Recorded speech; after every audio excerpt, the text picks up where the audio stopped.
27 budget vote for the KwaZulu-Natal Department of Sport, Arts and Culture, vote 10. We do so with both pride and sadness. Pride in the remarkable achievements recorded across the sport, arts and culture sectors over the past year, and sadness at the loss of individuals whose lives enriched these sectors. We extend our heartfelt condolences to the families, friends, and sporting fraternity following the tragic passing of Culture Vote 10 and Mamelodi Sundowns midfielder condolences to the families and promising rugby player Luqobo Bibo Makwedini. We pay tribute to our former MEC and colleague in this legislature, the late Dr. Ntutuko Nkululeko Godfrey Mahlaba Ujunda. We also pay tribute to the tens and hundreds of other enthusiasts of sports, art and culture, whom we may not have mentioned by name here, who have left us since we last met in this fashion. May their souls rest in eternal peace. Honorable Deputy Chairperson of Committees, the past year has demonstrated that success is not determined solely by the size of a budget, but also by the strength of a vision and the commitment to deliver. Despite mounting fiscal pressures, KwaZulu-Natal has enjoyed one of the finest years in sport, art and culture. Our athletes and artists have continued to raise the provincial flag with distinction, while our cultural programs have strengthened social cohesion and preserved our rich heritage. Our football success alone tells a powerful story. Milford Football Club earned promotion to the Betway Premiership, giving KwaZulu-Natal 5 clubs in the country's top flight, the highest representation of any province. Durban City kept a remarkable season by winning the Nedbank Cup, returning major silverware to our province after 16 years of drought in the province. Equally encouraging, 7 KwaZulu-Natal born players earned places in the Bafana squad that went to the 2026 FIFA World Cup, confirming that our investment in grassroots talent development is producing results. They are Nkosinathi Sibiso of Orlando Pirates, Mbekezile Mbokazi of Chicago Fire in USA, Talente Mbatha of Orlando Pirates, Pepelo Stole of CD Tondela in Portugal, Kulumani Ndamane of Mamelodi Sundowns, Ricardo Goss of Siwelele FC, Oluwethu Makhanya of Philadelphia in the USA. In addition, assistant coach Helman Mkelele and goalkeeper coach Grant Johnson were part of the Bafana FIFA World Cup technical team for South Africa. The Hollywood Birds Sharks continue to have a noticeable representation in the junior Springbok squads, with the prop Vusi Moyo receiving a call up to the senior Springbok squad. Other KZN players in the box squad are Siposetu Mnebelele, I hope you saw him yesterday on TV when they were arriving back, Rambok Bega, Liam van Wyk, and Zeketelo Siaya, to mention but a few.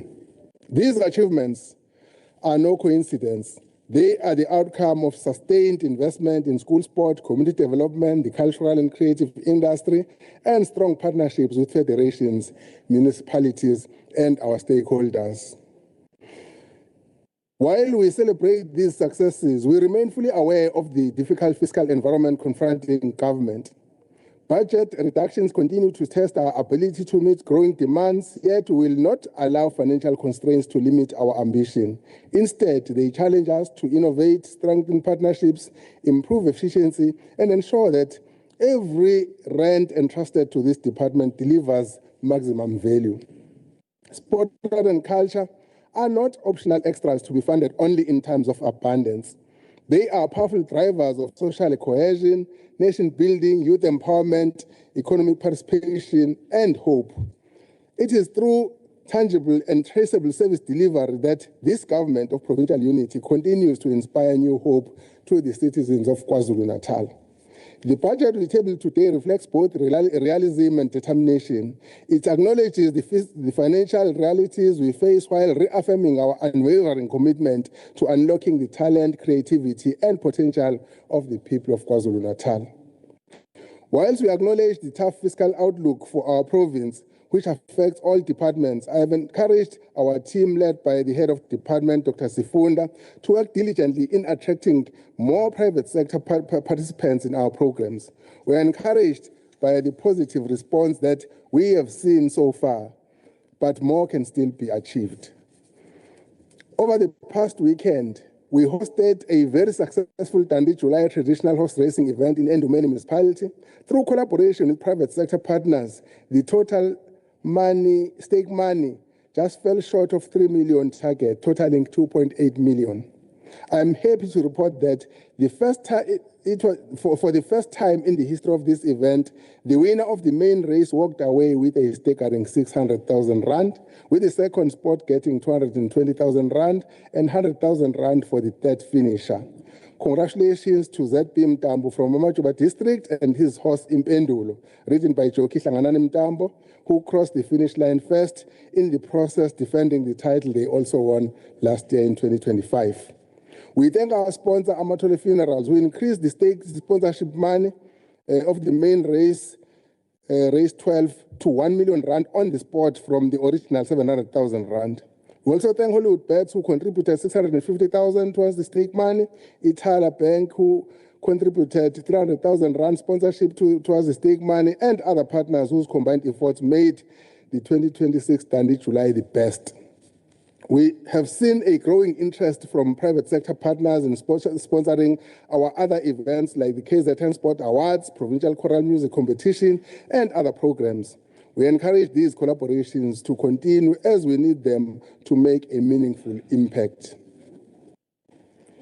Honorable Deputy Chair, in the last financial year, we announced several interventions at the center of which is the pursuit of talent identification, development and progression, the TIDP strategic call of the department. During the first quarter of 2026-2027 financial year, the department successfully advanced the implementation of the talent identification, development and progression strategy by creating national and international opportunities for artists and athletes across the music, visual arts and sports sectors.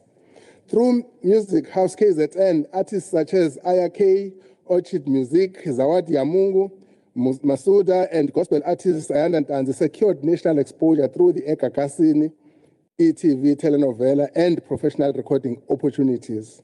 More than 200 songs were produced by the KwaZulu-Natal producers for the television music library, creating opportunities for royalty earnings. The Ushuni Artists Residency Program enabled visual artists, including Senzo Zita, Harris Madlala, Ketoguhle Nojieza, and Amahle Gumede, to progress to national platforms through the Ushuni Gallery, the Makanda National Arts Festival, the Corex exhibitions, and art auctions. Through KCAP, Zawada Yamungu received 3 Basati in Music Award nominations and performed at Durban July events. Nompilo Jangase participated in an international stage management program in Turkey, and Leo Lonakasa progressed from the Alive Kids Development Program to performing as a drama at the Durban July event. Mehluko Mdunge is currently studying the Actors Incubation Mentorship Program, AIMPRO, which is development program, a talent development program supported by the Department of Sport, Arts and Culture. He has been given an acting role in a Gagasini television series. Our HOD, Dr. Tobias Funda, officiated the signing of a landmark agreement with Yerusha Investment and FISA, Film Investment South Africa, in partnership with Pula Pitch, a Botswana-based initiative represented by Canadian delegates. This collaboration marks a significant step in expanding opportunities within the film and creative industries across Africa and beyond. Indlondo Cultural Village was awarded the Exceptional Award for Rural Investment and Township Economic Development, a special Mayor's Award at the 5th Annual Durban Tourism Business Awards. Hosted in June 2026 at the ICC Durban, the award honored the village for its commitment to preserving Zulu heritage, empowering the Cato-rich community, and boosting the local economy.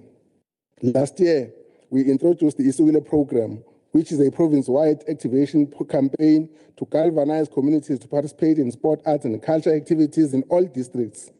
I'm happy to report that this campaign continues to drive talent search and development throughout the province as part of empowering our districts to be the center of service delivery.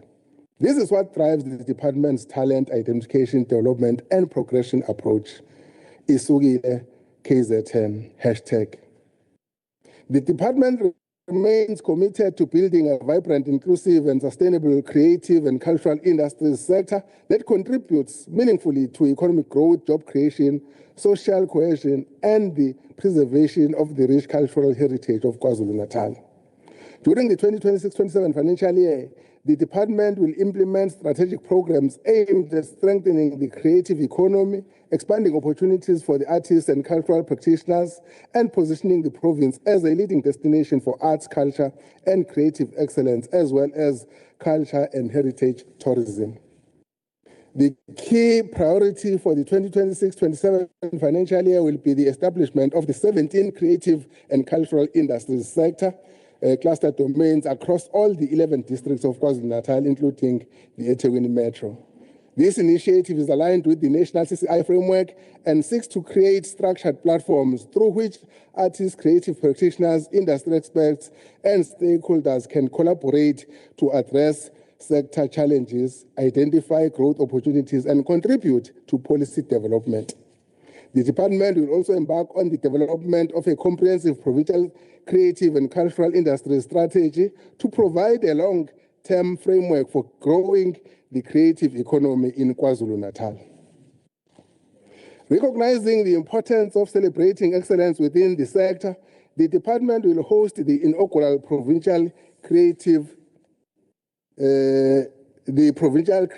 and Cultural Industries Awards in October 2026. The awards will serve as a prestigious platform to recognize and honor individuals, organizations, and practitioners who have demonstrated exceptional creativity, innovation, and excellence across the various creative disciplines in line with the TIDP strategy of the department. In further advancing opportunities for local artists, the department will strengthen its collaboration with the Hilton Arts Festival, which will take place in August 2026. As one of South Africa's premier arts festivals, this partnership will provide a valuable platform for KwaZulu-Natal artists to showcase their work to national and international audiences. Through these strategic initiatives, the department will continue investing in the growth of the creative economy by creating an enabling environment for artists and cultural practitioners to thrive, working collaboratively with municipalities, the private sector, higher education institutions, cultural organizations, and industry stakeholders. The department aims to unlock the full potential of the creative and cultural industries as a catalyst for inclusive economic development, sustainable employment, and social cohesion. These interventions reaffirm the department's commitment to empowering artists, preserving the province's cultural heritage, and ensuring that art and culture remain central to the development agenda of KwaZulu-Natal. The department remains steadfast in its commitment to the promotion, preservation, and development of indigenous languages as a cornerstone of cultural identity, social cohesion, and inclusive governance. During the 2026-27 financial year, the department will continue to commemorate key language development milestones, including International Mother Language Day and International Translation Day, whilst implementing target programs that promote multilingualism and encourage the wider use of indigenous languages across the province. To ensure that government services and information remain accessible to all citizens, the department will continue to provide translation and interpreting services to provincial government departments and municipalities. These services play a critical role in advancing linguistic inclusivity, enhancing public participation, and strengthening communication between government and communities. As part of its ongoing language development initiatives, the department will further strengthen its terminology development program by compiling a climate change terminology list. This strategic intervention will contribute to the expansion and standardization of indigenous language terminology in an increasingly important and contemporary field. It will also improve the accessibility of climate change information, enabling communities to engage more effectively with environmental and sustainability issues that affect their daily lives. The language coordination structure, called the KwaZulu-Natal Provincial Geographic Names Committee, will continue to receive financial and administrative support in recognition of its role in advancing social cohesion and contributing to the transformation of the province's naming landscape. In addition, the department is currently reviewing the Provincial Language Bill to strengthen the legislative framework for language promotion and development. The bill is intended to ensure that the widely spoken isiZulu language becomes a business, commercial, and public service means of communication in the same level as its counterpart, the English language. Furthermore, the department remains committed to supporting literature development and creating opportunities for emerging writers, building on the achievements of the 2025-26 financial year, during which 7 books were published under the One Township, One Village, One Book initiative. The department will continue to promote local authorship and literary development, thereby contributing to the growth, sustainability, and preservation of indigenous languages throughout the province. The Department of Sport, Arts and Culture will continue to commemorate national days, including Freedom Day, Africa Day, and Reconciliation Day, all of which are aimed at contributing to nation building and social cohesion. The Department of Sport, Arts and Culture enjoys a warm and healthy relationship and strong partnership with His Majesty, King Misuzulu kaZwelithini, and the royal family of the Zulu Nation, as the department is mandated to promote and preserve culture, focusing on aspects that promote social cohesion and nation building. In the quest to fulfill this mandate, the department, working closely with Indlunkulu kaZulu, supports the commemoration of various cultural ceremonies, imikhosi. The following cultural ceremonies aimed at the preservation of culture will be hosted: Umkhosi kaNomkhubulwane, Umkhosi weSivivana, Umkhosi womhlanga, emachobeni and emashobeni, Umkhosi weLembe, Umkhosi waSelwa, Umkhosi waseSandlwana, Umkhosi wamaGani. During the previous financial year, a strong emphasis was placed on monetization through the Amarula value chain during the hosting of Umkhosi wamaGani. These events continue to provide positive socio-economic spin-offs across the board, from the hospitality industry that provides accommodation for those attending the various events to creatives who are provided platforms to market and sell their goods. The department will focus on Ibutho Elincane by implementing behavioral change programs in all districts, which talks to the role of boys and men in communities. The department is busy finalizing the IKS implementation plan, which is aimed at reviving the indigenous knowledge systems on several areas, namely intangible and living heritage, preservation of cultural rituals, and the preservation and promotion of indigenous music, as well as commercialization of various products such as amakan. Honorable Deputy Chairperson of Committees, our journey to the future is married to our past, our history, and the journey we have traveled thus far. This year marks 120 years since Impi Yamakanda took place in 1906. Impi Yamakanda was led by various amakhosi and communities in the province. King Dinuzulu kaCetshwayo kaMpande played a critical role in commanding and providing direction and guidance to the war. I have already briefed His Majesty the King as well as amakhosi on the programs that the department will host to commemorate such an important milestone in the province. The department is working closely with the National Department of Sport, Arts and Culture, amakhosi and municipalities to honor this defining moment through a series of commemorative programs. These will include the unveiling of a statue of Inkosi Bambata kaMancinza in Greytown, the unveiling of a memorial for Inkosi Meseni Qwabe, and a memorial dedicated to Inkosi Ndlovu kaThimuni and the warriors who fell during the Maphumulo uprising episode. Consultation with amakhosi and the Royal House are at an advanced stage to solicit collective wisdom, corroboration of historical facts, and ultimately implementing a widely acknowledged program. With a budget allocation of 3 million, last year saw the official launch and declaration of Prince Mangosuthu Buthelez's grave site as a provincial heritage site. AMAFA is implementing a second phase of the multi-year rehabilitation program, which will transform the site to a dignified space that pays homage to the Prince of KwaPhindangene. While the site is receiving a well-deserving rehabilitation and further nomination to be a National Heritage Site, plans are ongoing to host the annual Prince Mangosuthu Buthelezi Day to be observed on 27 August 2026.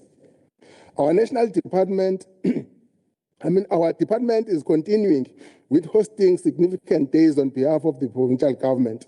On 24 September 2026, KwaZulu-Natal will host the National Heritage Day event in partnership with the National Department of Sport, Arts and Culture. His Majesty King Mrs. KwaZulu-Natal has agreed that Umkhosi weLembe be combined with the National Heritage Day event. Hosting the National Heritage Day will put KwaZulu-Natal on the spotlight, building from the success of hosting the Day of Reconciliation on December 16, 2025.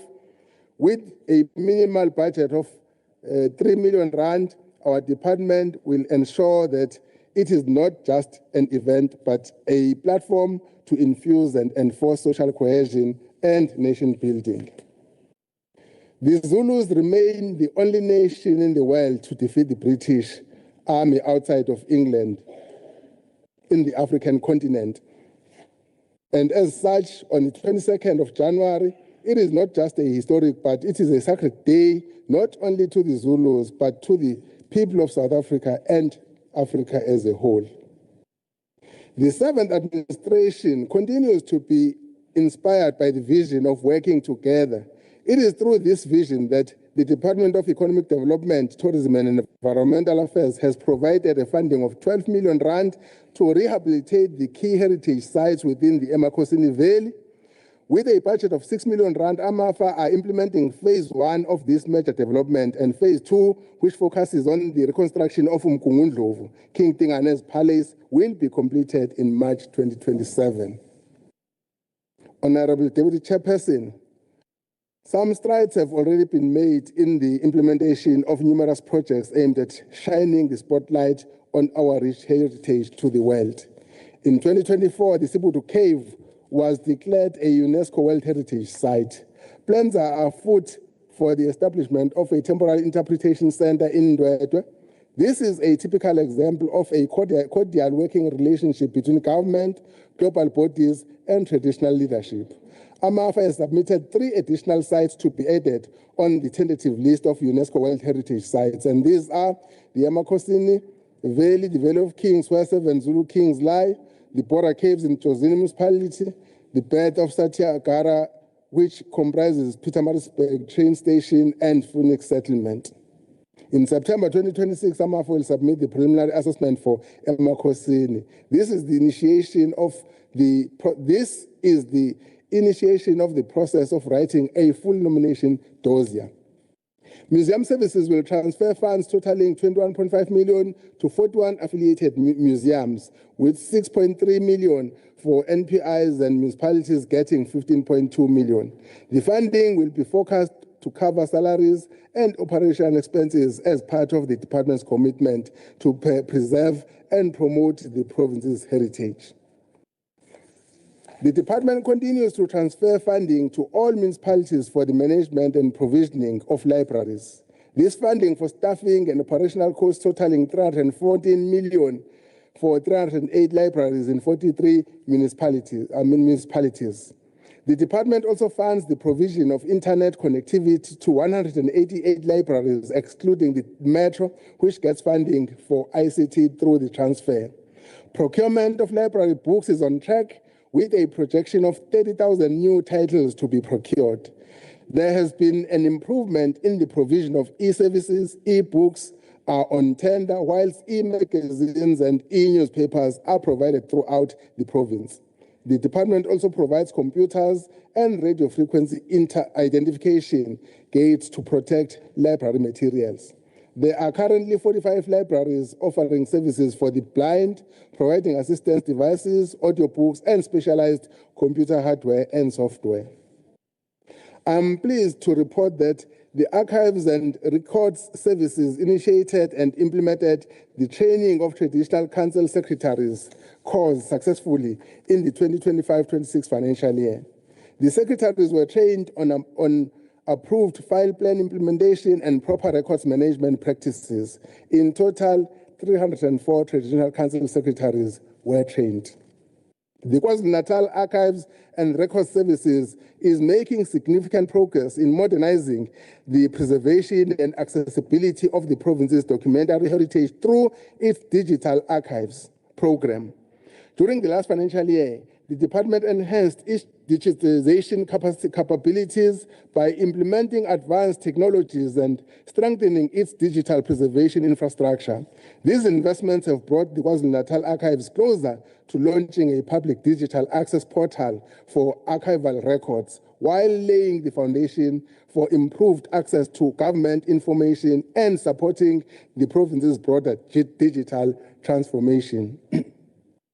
Another notable achievement has been the establishment of the Isiviva Nesolwazi Digitization Dialogue Coalition.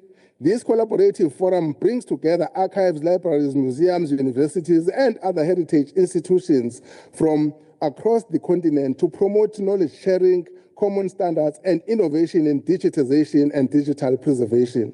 The initiative is further positioning KwaZulu-Natal as a leader in digital heritage development. In sport and recreation, on the 23rd of September 2025, the department launched its contribution towards Project 350. The program is a reconfiguration of the Elite Athlete Development Program of the department, through which 100 athletes from across the province were identified as medal potential athletes for the current financial year. Athletes that have progressed through the talent identification, development, and progression model championed by the department were considered for selection. This follows a call by the National Minister of Sport, Arts and Culture, who has targeted the minimum participation of 250 athletes at the next Olympic Games in Los Angeles in 2028 and 100 athletes for the Paralympic Games. In line with the TIDP model, several successes have been recorded over the past year. The Commonwealth Games will take place in Glasgow, Scotland from 23 July to 2nd of August 2026. KwaZulu-Natal will be ably represented in the 112-member team of the country. The province will be represented by, amongst others, Zakiti Nene, Taylor Kavanagh, and Prudence Sekodiso in athletics, Thandolwethu Matiba and Samuel Siwencube in boxing, Rebecca Mieda, Eric Gallagher and Alani Ferreira and Chad Lecroix in swimming, Zakele Shelembe and Simanga Mpele, wheelchair basketball, amongst others. The Games are an important milestone in gauging the readiness of Team SA for the 2028 Olympic Games in Los Angeles. In school sport, Team KZN continues to inspire hope for the future of sports in KwaZulu-Natal. Through focused interventions, the team has shown vast improvements in the performances at national championships. Just this past week, Team KZN finished second position in the National School Sport Winter Games in Kukombo City. The team also finished second position in the 2025 National School Sport Swimming Championships in Bloemfontein in August 2025 and finished on the same spot in last year's National School Sport Championships Winter Games hosted in KZN in eThekwini. Okuhle Sithole from KwaMakhuta Comprehensive High School under Umlazi District was selected to represent SA Girls Under-15 football team at the African Schools Cup Continental Finals in Accra, Ghana.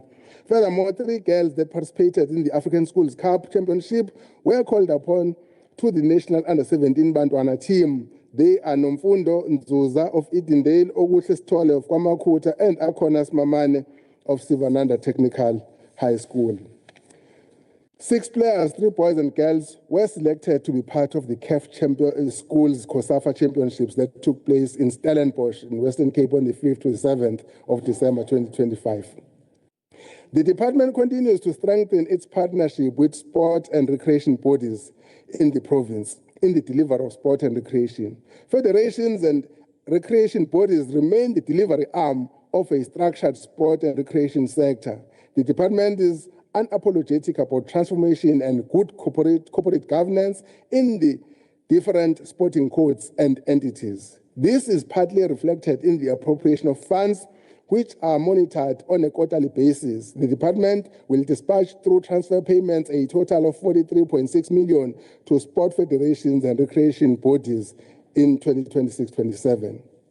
In canoeing, Sibulele Ngobese and Matthew Wilson won the ICF Junior and Under-23 Canoe Sprint World Championship in Portugal in April 2025. And in football, the KZN Premiers Cup preseason football tournament remains one of the top preparation tournaments for the KZN-based clubs that participate in the top 2 tiers of football in the country. Historically, good preparation through the Premiers Cup leads to a successful season for the clubs.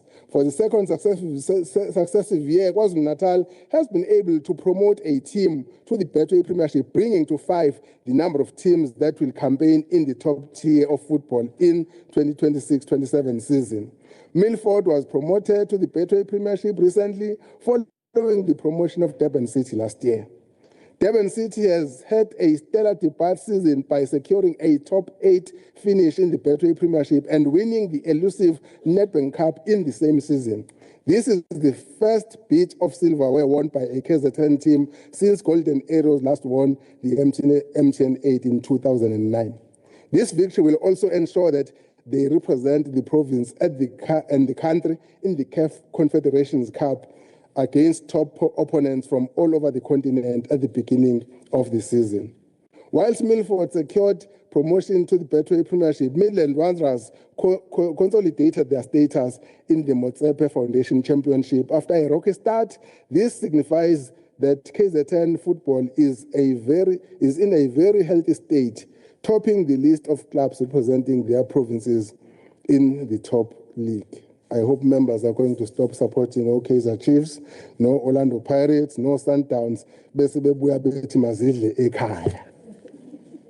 In women's football, we are also going to be assisting the one team that we have in the National League, which is Azamvelo, because we can see that the women's football is struggling both in the country and also in the province. In chess, one of the top chess talents on the continent is Jurasu J. He won gold in the Under-17 category of the 2025 African Schools Individual Chess Championships held in Nairobi in Kenya in May-June 2025.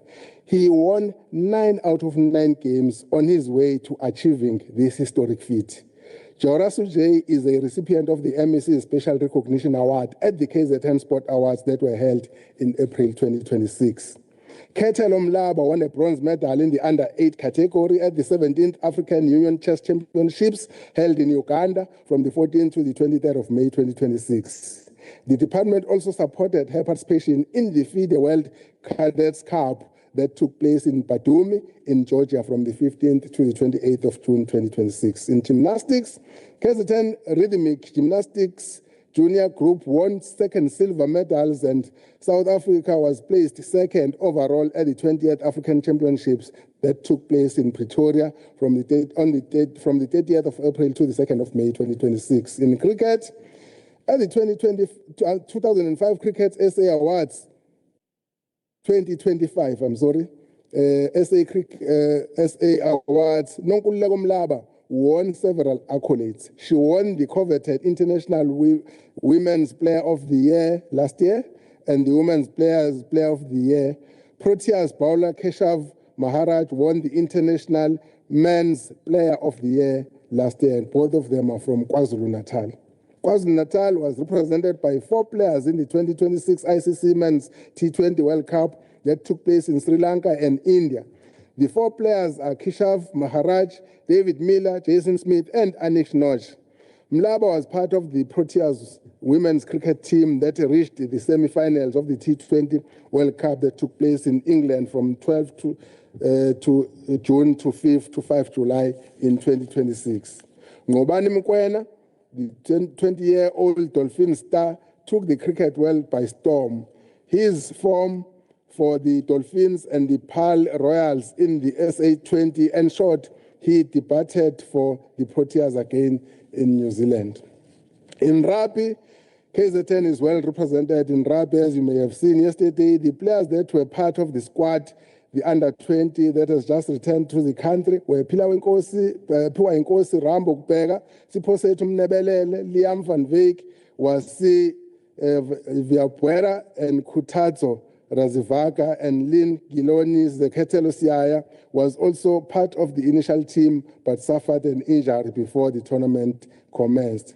KwaZulu-Natal players Vusi Moyo and Jeko Williams were part of the SA Under-20 Rugby World Cup, also performed very well. In netball, the second edition of the Premier's Cup took place at the beginning of the year in Manguzi in Umkhanyakude, and the hosting of the tournament in Umhlabiyalingana reaffirms the commitment of the department to make the department and its stakeholders to have provincial outlook and have a footprint in every district of the province. KZN Premier's Netball Cup continued to serve as a talent identification for the netball talent in the province for good performances in the TNL in the country.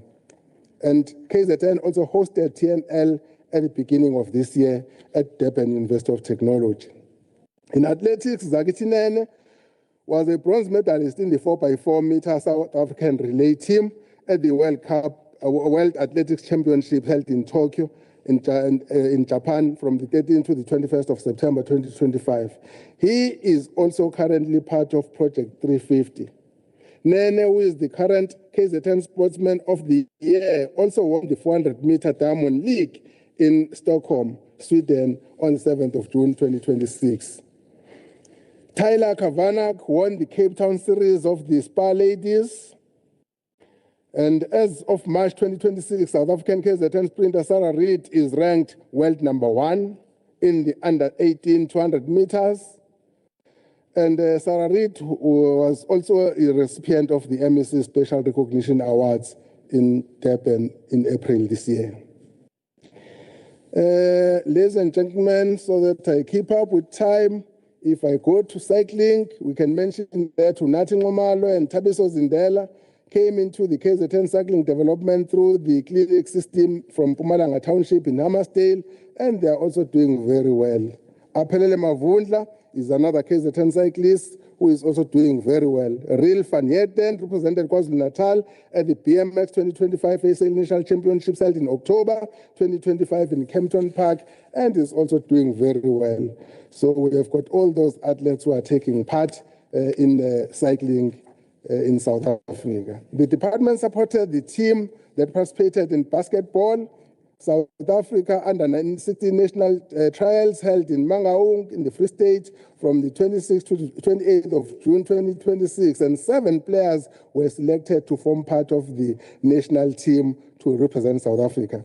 We are also injecting money to improve our fitness center in Kwamsani to make it one of the best in the country. In the equine industry, as I've already mentioned, we are doing very well in partnership with the municipalities and the association led by Ubabu Telezi to promote traditional horse racing in South Africa. In disability sport, the department has continued to support the KZN Provincial Disability Games.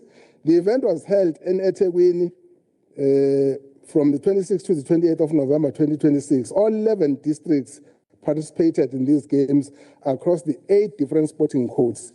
The event is held in November during the Disability Awareness Month. The games attracted over 1,100 participants hosted just for the disability sector by the province. The province has hosted major events of different kinds in the province. KwaZulu-Natal is fast becoming the home of national teams of South Africa. KwaZulu-Natal hosted the penultimate World Cup qualification match against Zimbabwe at the Moses Mabhida Stadium in April. Banyana played 2 matches against Algeria here in eThekwini. And also KwaZulu-Natal also hosted the Rugby Championship final between Springboks and Argentina just this last weekend. The Provincial Indigenous Games was hosted in Uku Sports and Leisure in Margate in September 24-26 to 26 in 2025, and the festival is highlighted the province's collective commitment to supporting indigenous sports in the country.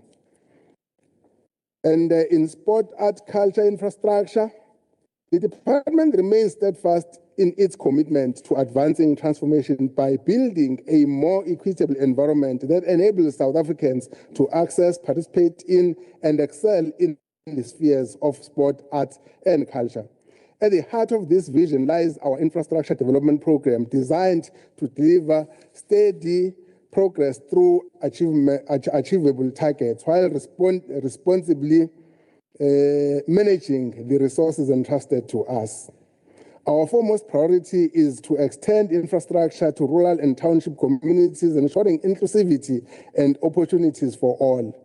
Through this program, we are constructing libraries, community art centers, sports facilities, and supporting small, medium, and macro enterprises.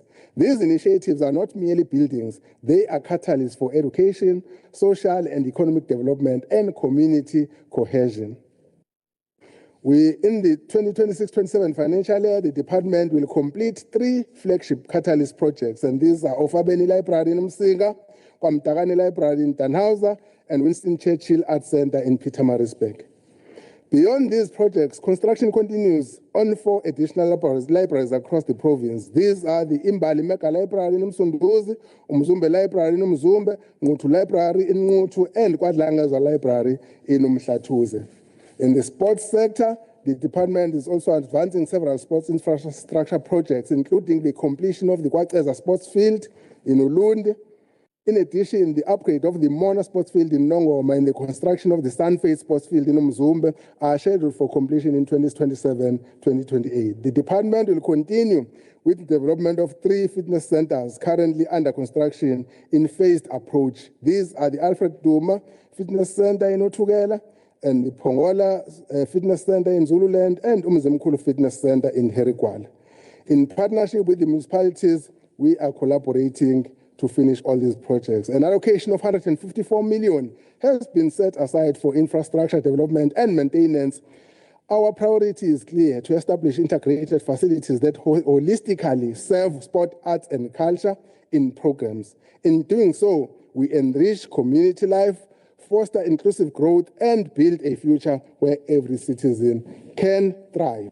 In conclusion, Honorable Deputy Chairperson of Committees, I would like to acknowledge the following people who have played a very supportive role that enables us to continue to work tirelessly to deliver for our communities. Firstly, let me thank the Honorable Premier, the Honorable Etienne Ntuli, for entrusting me with the responsibility of leading this department as its political head.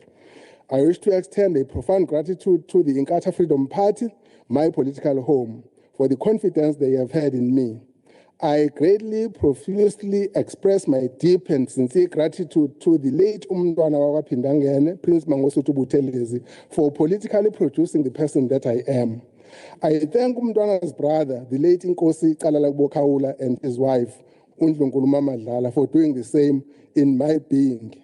I extend my profound gratitude to my Executive Council colleagues for their support and cooperation. I also extend my gratitude to the Portfolio Committee Chairperson, Honorable Sizo Phila, Mpilia Qhubeka Mkhize, and all committee members for their oversight and support. To our departmental team, led by the head of department, Dr. Thobile Sifunda, your passion, commitment, and work ethic are unmatched. I also thank our stakeholders in sport, arts, and culture for embracing our leadership with open arms. To my family, especially my wife, Nompumelelo, Umalata, Udimpumza, and her children, thank you for your unwavering support always. I am deeply grateful to my political party caucus for their support and belief in me. I also extend gratitude to the GPU colleagues. Thanks, Honorable MEC. Can I please take 1 minute? You can do so. I am deeply grateful to my political party caucus for their support and belief in me. I also extend gratitude to our GPU colleagues, and to them I'm saying, forward ever, backward never, till 2029. Madam Speaker, Honorable Deputy Chairperson, I hereby table the budget vote for the Department of Sport, Arts and Culture, vote 10, before the Honorable House. Program 1 is allocated 349,232,000. Program 2 is allocated 366,564,000. Program 3, 522,394,000. Program 4, 374,595,000. The total is 1,657,785,000. Ngiyathokoza, Ria Leboga, I thank you. Thank you very much. Thanks, Honorable MC. We now move on and ask the Honorable Chairperson of the Sports and Arts and Culture Portfolio Committee, Honorable KZN, to deliver a report for 10 minutes. Over to you, Mhlonishwa. Sekela Sihlalo, Honorable MEC Kapisa, African National Congress Caucus, honorable members and distinguished guests. The Sports, Arts and Culture Portfolio Committee follows its constitutional mandate and Rule 195 of the KwaZulu-Natal Legislature, oversees the Department of Sports, Arts and Culture, facilitates public participation, and considers related legislation. This report details its oversight work in passing the budget for Vote 10 for the 26-27 financial year. In compliance with the sector oversight model, the committee facilitated public participation, whereby the department presented the draft APP and budget to stakeholders at King Gachao District in January 2026. The Portfolio Committee engaged the department on the draft 26-27 APP and budget in February 26, and the final APP and budget on 18 June 2026. This oversight function is very critical to ensure that public funds are spent effectively and that service delivery aligns with national mandates. On budget overview, Honorable Deputy Chair, the committee notes that the department's 26-27 budget reflects a continued commitment to balancing governance, service delivery, and infrastructure investment despite operating within a constrained fiscal environment. The committee is satisfied that the budget allocation of 1.6 billion broadly supports the department's strategic priorities, and provide an appropriate framework for implementing the 26-27 APP. The committee notes that the department's budget is allocated across 4 programs as follows. Program 1, 26-27 budget allocation for this program is 394 million, comprising of the Office of the MEC Corporate Services. The committee notes that this program provides strategic leadership, governance, financial management, human resource management, information communication technology, legal services, strategic planning, and other corporate support services necessary for the effective and functioning of the department. The committee therefore welcomes the continued investment in strengthening governance and improving administrative efficiency within the department. On Program 2, Cultural Affairs, the committee further notes that the program supports transfers to institutions such as AMAFA and the Playhouse Company, while also funding district arts programs, cultural festivals, and heritage promotion initiatives. Excuse me. On Program 3, which is Library and Archive Services, the committee welcomes the continued support provided to municipalities through operational and staffing assistance, as well as investment in library infrastructure and digital services. And on Program 4, which is Sports and Recreation, the committee further notes that funding under this program supports provincial sporting events, national tournaments, community recreation initiatives, and infrastructure development aimed at increasing participation in sports and promoting healthier communities. On key focus areas as presented, Honorable Deputy Chair, 25-26, the Portfolio Committee noted that the department's 26-27 APP and budget is aligned to the National Development Plan, the Provincial Growth and Development Plan, the Medium-Term Development Plan, and the priorities of the government provincial unity. Talent identification, development, and progression, the department will continue to identify, nurture, and develop sporting and artistic talent from grassroots levels through districts, provincial, and national structures. Emphasis will be placed on ensuring that athletes and artists progress to national and international platforms. On commercialization or monetization of the sports, arts and culture, this is a favorite term for the HOD during our oversight work and on our meetings. The department aims to create sustainable economic opportunities by commercializing sports, arts, and cultural activities. This includes supporting artists, athletes, and creatives to generate income through their talents while promoting the creative economy within KwaZulu-Natal. Social cohesion and moral regeneration. The department will continue implementing programs that promote nation building, social cohesion, and moral regeneration. These interventions will be delivered through sports, arts, culture, and heritage initiatives that encourage shared values, active citizenship, and social inclusion across communities. On culture and heritage tourism, the department continues to promote KwaZulu-Natal's rich cultural heritage assets as drivers of tourism and economic growth by supporting cultural events, heritage sites, museums, and indigenous knowledge. On infrastructure development and maintenance, the department will invest in the construction, upgrading, and maintaining of libraries, community art centers, and sports facilities to improve access to service and enhance community participation in sports, arts, and culture. And on the observations or findings by the committee, the portfolio committee made the following observations. On budget allocation, we note that the department has been allocated approximately 1.6 billion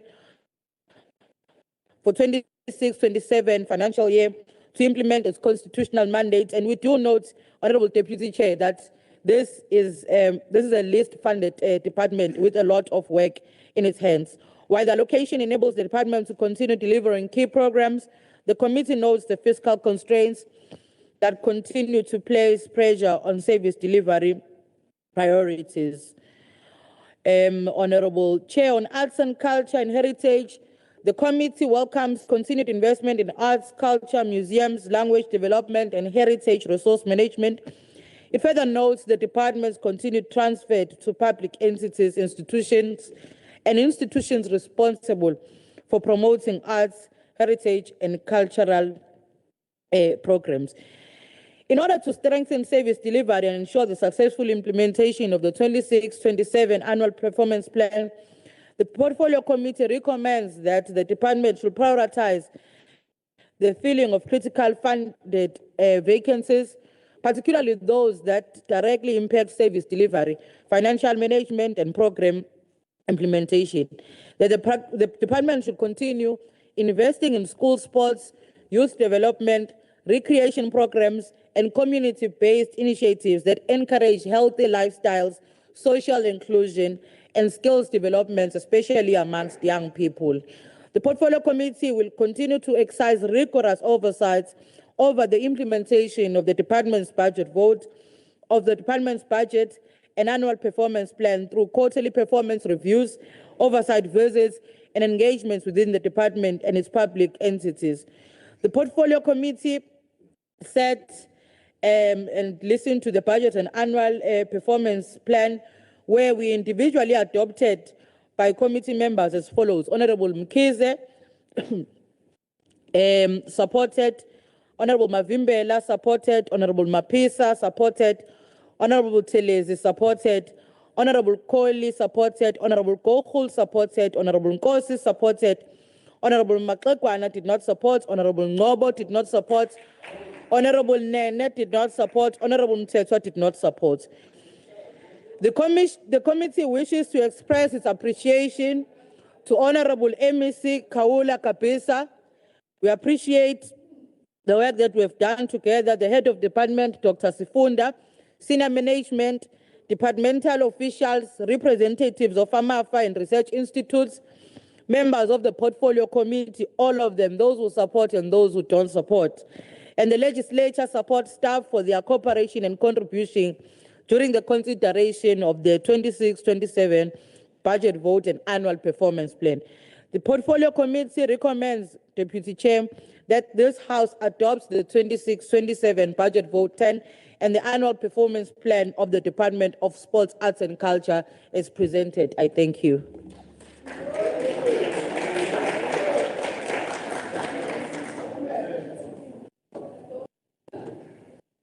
We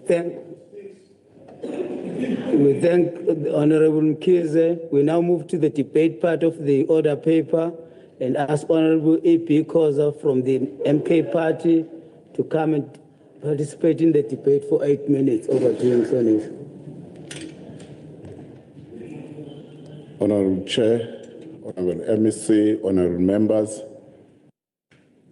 ngibingelele kundaba ezitsha inkosi yasemadungeni ngiyibongele ukuba nguNdunankulu wethu thina bohlanga tomhlabathi. The official opposition rises to participate in this debate on Vote 10 Sports, Arts and Culture with a clear appreciation of the critical role that this department plays in shaping the social, cultural and development fabric of KwaZulu-Natal. Sports keep youth away from crime and substance abuse. Arts and culture preserve our identity, tell our stories and create economic opportunities. Libraries empower communities through knowledge and access to information. For these reasons, this department occupies a strategic position in the development agenda of our province. The question before us, however, is not whether these functions are important. The question is whether this budget adequately addresses real challenges facing our communities and whether the department is obtaining maximum value from the resources entrusted to it. Chairperson, Umkhonto weSizwe Party believes that government must always be judged by outcomes and not intentions. The department has presented a budget filled with noble aspirations, planned projects, and ambitious targets. Yet many communities across KwaZulu-Natal continue to face a very different reality. There are young people with exceptional sporting talent who have never had access to properly maintained sporting facilities. There are artists who continue to struggle to access funding and market opportunities. There are communities that still rely on inadequate library services despite repeated commitments to improve access to educational resources. These realities should concern every member of this House. One of our major concerns relates to the department's growing expenditure on administration and personnel. The department plans to expand its organizational structure significantly, increasing staff numbers from 669 to 920 employees. As a result, compensation of employees shows substantial growth over a medium-term expenditure framework. While no one disputes the importance of filling critical vacancies, Umkhonto weSizwe Party question whether this expansion is matched by the corresponding improvement in the frontline services. The people of KwaZulu-Natal are not demanding larger bureaucracies. They are demanding better services, completed projects, and greater opportunities. The true measure of success will not be how many posts are filled, but whether communities experience meaningful improvement in their daily lives. Chairperson, it is equally concerning that funds have been moved away from goods and services to finance this increase in personal costs. The department has reprioritized tens of millions of rands from program activities to compensation of employees. This raises legitimate questions about future service delivery. Every rand transferred away from programs and operational activities potentially affects the department's ability to deliver projects. support stakeholders and expand services. In difficult economic times, every spending decision must be justified clear and measurable benefits for citizens. Umkhonto weSizwe Party is not convinced that sufficient evidence has been provided to demonstrate that this shift in priorities will generate better outcomes for the people of KwaZulu-Natal. Another issue, Chairperson, another issue that deserves scrutiny is the department's continuous struggle to deliver infrastructure projects within planned timeframes. The department has indicated that certain sport infrastructure projects, including combination courts and play gyms, have been deferred because the procurement delays experienced during the previous financial year. This has become a recurring pattern across government. Plans are announced, budgets are allocated, and communities are given hope, only for projects to be delayed by administrative inefficiencies. Umkhonto weSizwe Party maintains that delayed infrastructure is denied service delivery. Every delayed sports facilities means fewer opportunities for young people. Every delayed library means fewer educational opportunities for learners. Governments cannot continue to normalize delays as if they are inevitable. Chairperson, we further note that the department's decision to redirect funding from physical library books towards electronic resources, while technological advancements is necessary and digital libraries represent an important part of our future, the department must remain mindful of the realities facing many rural communities. Access to digital services depends on reliable internet connectivity, electricity, and access to suitable devices. For many residents in deep and rural areas, these conditions remain far from guaranteed. A transition to e-books may produce savings on paper, but it will not assist communities that remain on the ground on the wrong side of the digital divide. The department must therefore pursue digitization in a manner that promotes inclusion rather than deepening existing inequalities. Umkhonto weSizwe Party is also concerned by the reduction in funding available to certain non-profit institutions and community organizations. We acknowledge that compliance with funding requirements is non-negotiable and that public funds must be protected. However, the department must equally strengthen its support, monitoring, and capacity building mechanism. Many community-based organizations operate under extremely difficult conditions and serve community where government services are limited. Where problems exist, government must not merely act as a regulator, but also as an enabler. Stronger partnership between government and community organizations can yield far greater development benefits than punitive approaches alone. However, Chairperson, another concern is the reduction in funding for external bursaries. At the time when young people face unprecedented economic...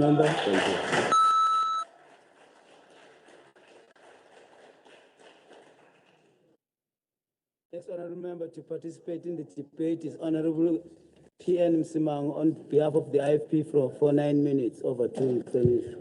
Thanks very much, Honourable Chairperson Demande. Greetings to MSc Kaula and honourable members. We as IFP, we support allocation of 1,657,000,000 to the Department of Sports, Arts and Culture for 2026-2027 financial year. Although we feel that is not enough. While we support this budget, we note with concern the reductions in the department equitable share over 2026-2027 MTEF period amounting to the 7.2 million in 2027-2028 and 7.9 million in 2028-29.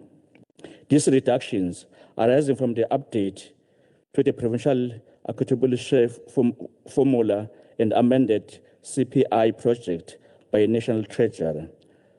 While invisible place pressure on the department programs, including support of artist and library service, it is therefore imperative that every rand allocated on this department deliver maximum value to the people of KwaZulu-Natal. A nation that plays as hard as it works is a nation that strives. Short is not merely a creation, it is a powerful tool for social cohesion, national building, youth development, crime prevention, healthy living, and economic participation, community participation. Children who participate in the sports from an early age learn discipline, teamwork, perseverance, and accountability. They learn that success is earned through this dedication and hard work. These values extended far beyond the supporting field and contribution to the building responsibility citizen and stronger communities. For this reason, we commend the department for continuing to prioritize sport development in infrastructure across the province.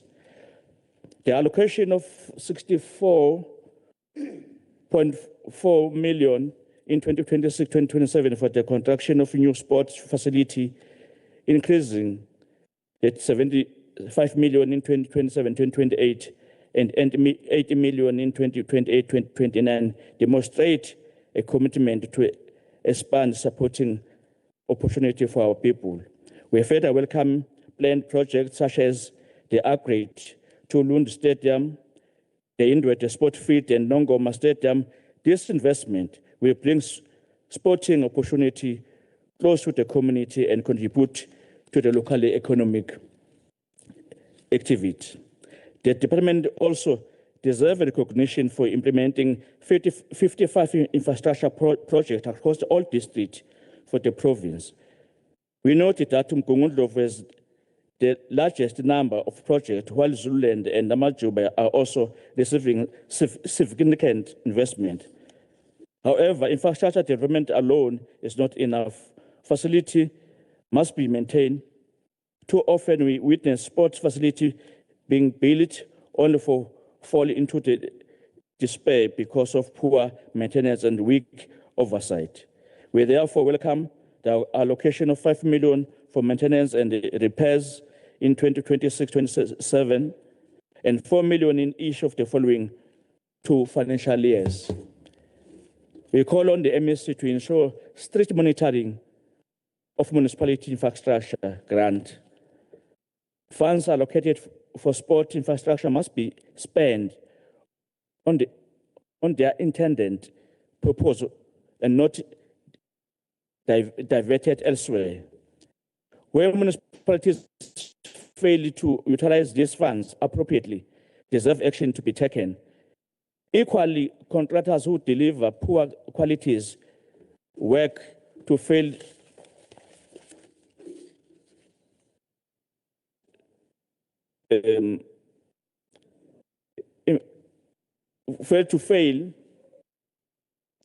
must be held accountable and prevented from receiving further government contractors. Particularly attention must be given to rural communities where many talented young people continue to face barriers of participation due to the inadequate facility and limited access to sporting opportunities. We believe that access to support must extend beyond traditional sporting courts. Communities and schools should have opportunity to participate in a wide range of supporting disciplines, and including football, rugby, cricket, netball, athletics, basket, volleyball, hockey, you can name them. Many young people possess this talent, but never receive any opportunity because the necessary facilities, equipment, and coaching are unavailable. We therefore urge the department to continue expanding access to diverse sporting code, particularly in the rural and disadvantaged communities. We commend the department effort in a talent identifying and development during 2025-2026. More than 5,000 artists and 6,000 athletes were accessed, resulting in 1,277 artists and 587 athletes being identified for development opportunity. Therefore, over 1,900 and creativity works benefited from this various initiative. However, we are concerned that number of athletes program will decline significantly to the only 80 athletes in 2026-27, while excellence must be pursued. The department that talent athletes. School sport maintain one of the most important investment we can make in the future for our province. We therefore commend the department for supporting learners participating in initial school sports championship and for increasing the number of learners benefiting from this program from 360 to 428 in 2026-27. We further welcome the provision of sporting equipment to schools, hubs, and clubs across the province, access to equipment, coaching, and organize competition, and enable learners to develop their talents while promoting the healthy lifestyle and positive social development. The development of healthy lifestyle programs include activities implementation across 11 districts deserve recognition for encouraging activities of health and community. Ngakho-ke Gapisa siyawubonga umsebenzi omuhle kanye ne-head of department. Laba bazamulayo abazamula impela bayolala. Thank you very much. Thanks, Honorable.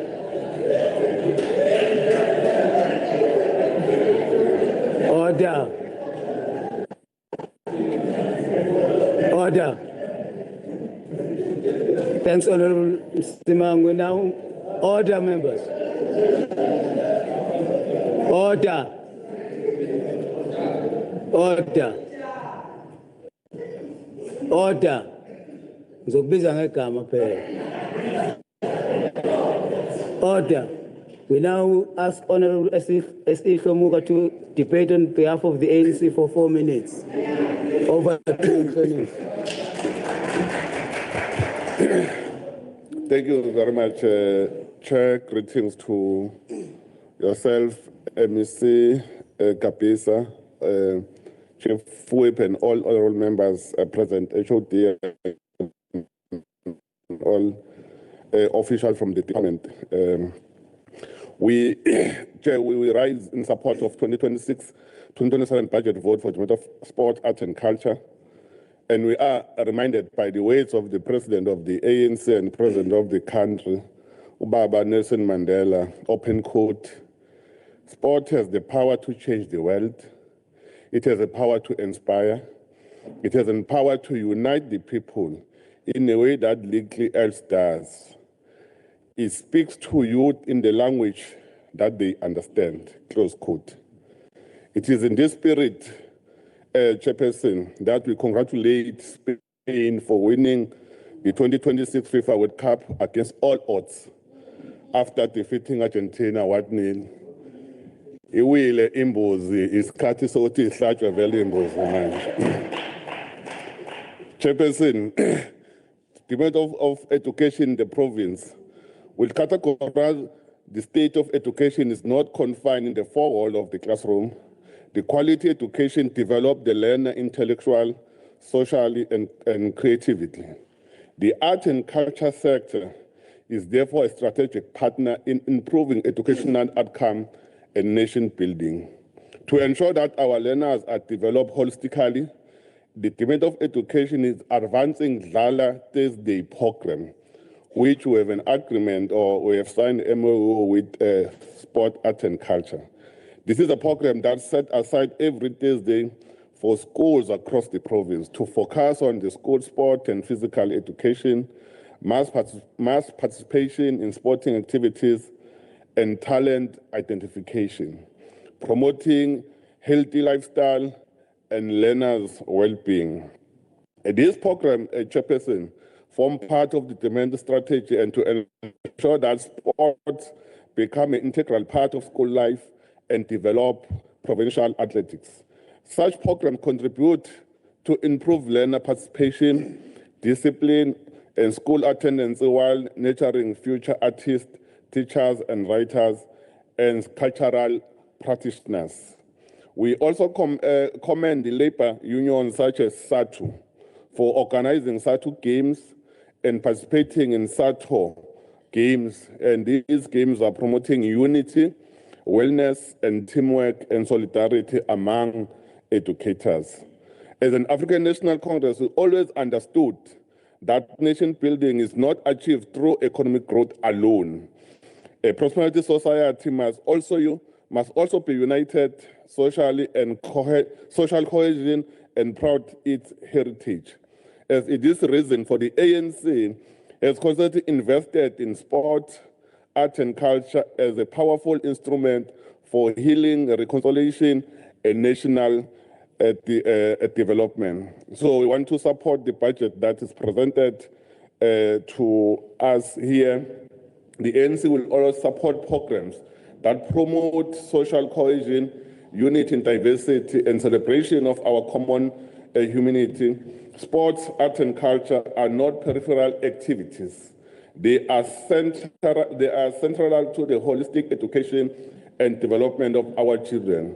In our schools, they complement academic learning learning by developing a well-rounded individuals, physical activity, creative experience. We therefore want to support the program. Thank you. Now ask the Honorable T. Kohli on behalf of the DA come and debate for 12 minutes. Over to you, Mr. Thank you, Chairperson. Greetings to the MEC. Greetings to the Leader of the Official Opposition, the Chief Whip, HOD and staff, honourable members, members of the public that are listening in via live stream. Good morning. Today we debate Vote 10, Sports, Arts and Culture, just days after the conclusion of the 2026 FIFA World Cup.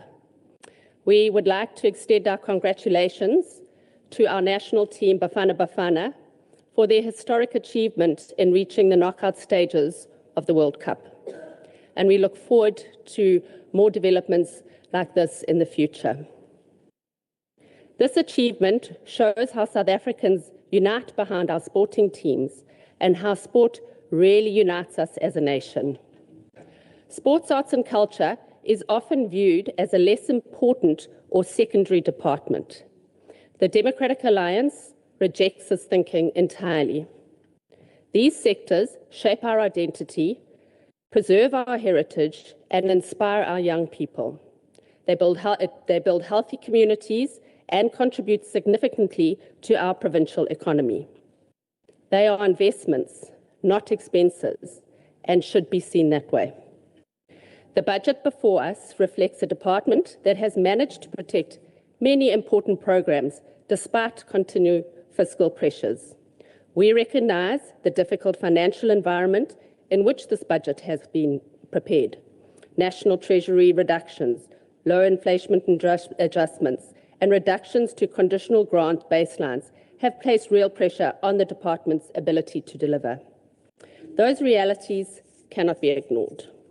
However, acknowledging financial constraints does not prevent us from asking important questions about priorities, efficiency, and measurable outcomes. The Democratic Alliance believes that every rand spent must meaningfully improve the lives of the people of KwaZulu-Natal. There are encouraging aspects within this budget. The continued investment in libraries, archives, and digital access to information is welcomed. Libraries remain one of the few public spaces where every citizen, regardless of income, can access knowledge, technology, and opportunities. The continued provincialization of libraries and the introduction of e-books are positive interventions. E-books may be economically more viable, but access to connectivity cannot be an obstacle for residents. Libraries must still make physical books available for users. Libraries also continue to educate our communities about our national symbols, creating and developing a pride for our country. We must also be honest about the delivery of some of our library projects. Libraries such as Bali, Mzumbe, and KwaMadukane have promised to communities with great fanfare and sod turning, but then come to a standstill for various reasons. We request that the department make a stricter implementation of project management and oversight structures to ensure that interruptions and delays are dealt with as they arise. We also welcome ongoing investment in sporting infrastructure, community recreation facilities, and school sports programs. These investments have the potential to improve public health, reduce crime, and create opportunities for young people. The continued support for heritage institutions demonstrates a commitment to preserving the rich cultural heritage of our province. KwaZulu-Natal has a tapestry of different cultures that make us such a vibrant province. The mighty Zulu nation, with its proud warrior history, the Indian community who arrived here as indentured laborers, as well as the various European settlers, have all contributed to building our province. All these cultures should be respected and celebrated equally. After all, the preamble to our Constitution states that South Africa belongs to all who live in it, united in our diversity, and diversity is a pillar that the Democratic Alliance believes in. Where this budget can be strengthened is in ensuring that these investments translate into measurable outcomes. Building facilities is important. Keeping them maintained, properly managed, and actively used is even more important. Across KZN, we have seen sports facilities standing unused because of insufficient maintenance budgets. We have seen new libraries with excellent infrastructure, but insufficient new material and programs that attract new young readers. Infrastructure without activity does not change lives. We suggest that the department should therefore place greater emphasis on the utilization, maintenance, and community partnerships. The Democratic Alliance has consistently argued that municipalities, sporting federations, schools, and local organizations should be empowered to manage facilities through accountable partnerships, because community protect what they own. One of the greatest opportunities contained within this portfolio is the economic potential of sport, and we must not miss this opportunity. We often discuss sport only from a social development perspective, but sport is also serious business. KwaZulu-Natal already hosts some of South Africa's premier sporting events. The Durban July generates more than 700 million into the provincial economy and supports over 4,000 jobs. The Dundee July and rural horse racing as a whole also contribute 81 million rand to the KZN GDP. The Comrades Marathon contributes more than 210 million in direct expenditure.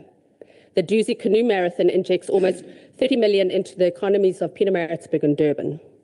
And the Amashova Cycle Race contributes more than 60 million while creating hundreds of employment opportunities. The Belito Pro generates more than 50 million for the local KwaZulu economy. Collectively, all these events inject over 1 billion into our provincial economy on an annual basis. And that tells us something important. Sport is not merely expenditure. Sport is an investment. It stimulates tourism. It supports hospitality. It grows small businesses. it creates employment, it attracts visitors, but most importantly, it showcases KwaZulu-Natal to the world. And this is precisely why the Department of Sports, Arts and Culture cannot operate in isolation. The DA proposes stronger collaboration between this department, economic development, tourism and environmental affairs, municipalities, private sponsors and sporting federations to establish our province of KwaZulu-Natal as South Africa's premier sports tourism destination. With coordinated planning, we can expand our calendar of international and national sporting events, extend visitor stays and maximize the economic benefits for local business. Chairperson, the same principle applies to arts and culture. Our artists, performers, and creative entrepreneurs are not looking for permanent government dependence. They're looking for opportunity. Government needs to focus on creating an enabling environment that allows creative industries to thrive. We should see stronger partnerships with the private sector,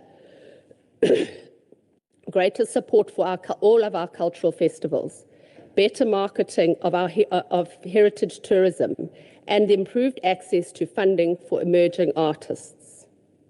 Our creative industries have the potential to create jobs while preserving the unique identity of KwaZulu-Natal.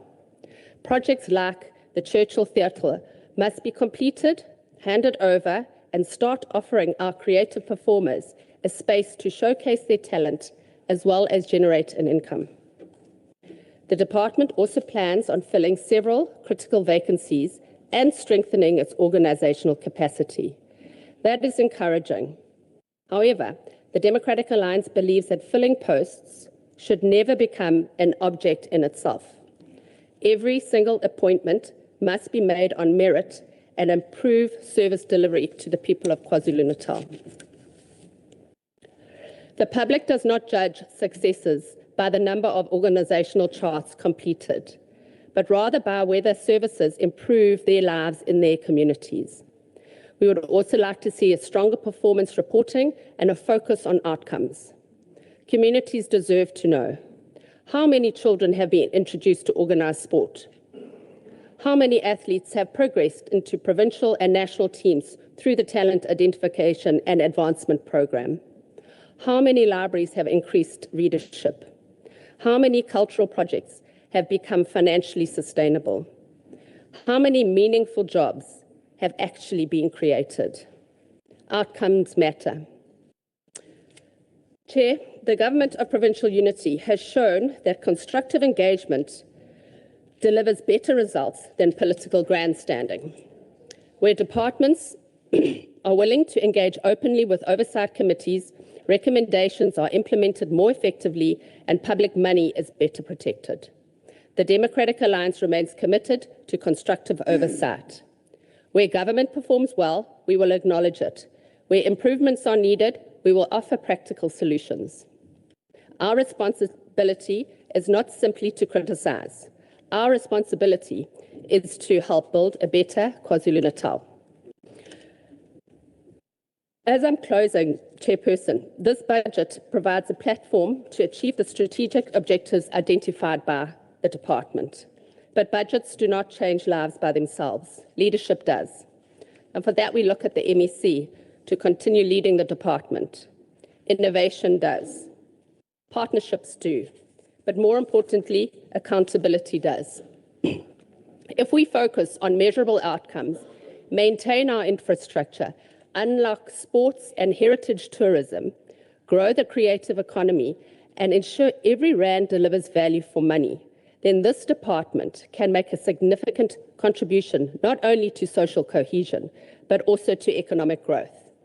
The Democratic Alliance supports every initiative that expands opportunity, strengthens communities, and builds a prosperous KwaZulu-Natal.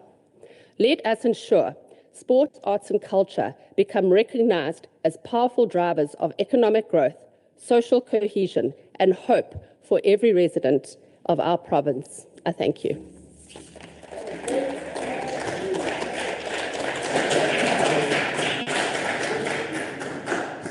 We thank the Honourable Coley We now ask Honorable Ingobo from the MK Party to come and debate for 8 minutes.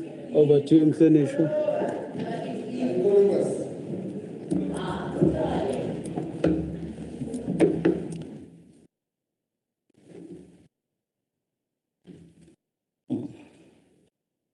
Honorable Chairperson, Honorable MEC, Honorable members, greetings to you all. Umkhonto weSizwe Party recognizes the important role that sports, arts and culture and heritage play in building social cohesion, creating opportunities for young people and preserving the identity of our province. We also acknowledge the dedicated artists, athletes, librarians, cultural practitioners, and officials who continue to serve the people of KwaZulu-Natal. Despite numerous challenges, however, our constitutional responsibility as Umkhonto weSizwe Party is not merely to applaud government plans, but to examine whether public funds are being utilized effectively, whether promises are being translated into measurable outcomes, and whether the people of KwaZulu-Natal are receiving value for money from every rand appropriated through this House. Having carefully considered the 2026-2027 budget and medium-term expenditure framework of the Department of Sports, Arts and Culture, we will remain concerned that the department continues to prioritize administrative growth while service delivery challenges remain unresolved. The department proposes increasing its organizational structure from 669 posts to 920 posts, resulting in substantial increases in compensation of employees over the MTEF. Compensation of employees will increase by 17.8% in 2026-2027 and by a further 19.9% in 2027-2028.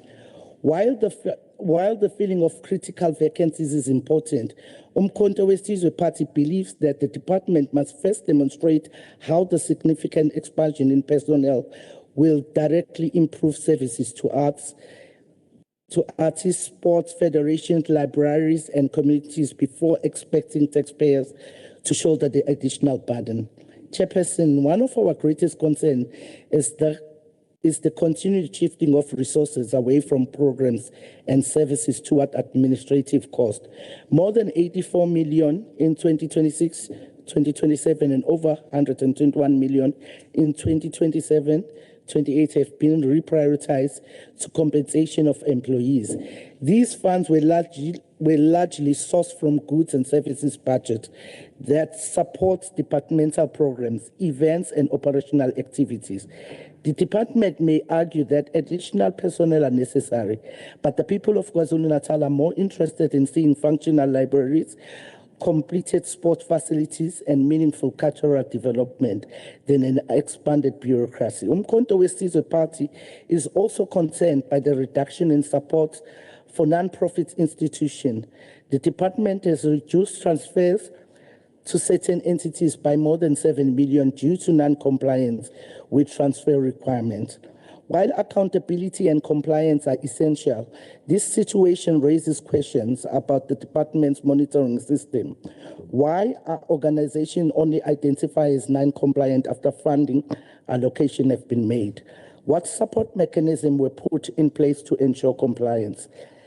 Many communities-based organizations provide vital services in arts and sport development, particularly in rural areas where government presence is limited. The department cannot simply withdraw support without ensuring that communities do not suffer the consequences. Another matter requiring urgent attention is the reduction in external bursary funding.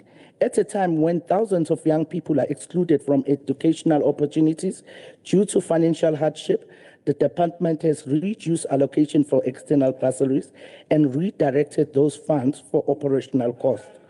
Umkhonto weSizwe Party believes that investment in young people must be protected at all costs. Every bursary removed represents a dream deferred, and the potential artists, athletes, and cultural practitioners deny an opportunity to contribute to our province development. The budget once again reflects delays in infrastructure delivery. The department has deferred the construction of combination courts and play gyms to future years because projects from the previous financial year were delayed. During procurement processes, unfortunately, this is not a new problem. Year after year, communities are promised sports facilities, libraries, and cultural centers. Yet project delays continue to undermine service delivery. The people of KwaZulu-Natal are not interested in explanation about procurement bottlenecks. They want completed projects, function facilities, and opportunities for their children.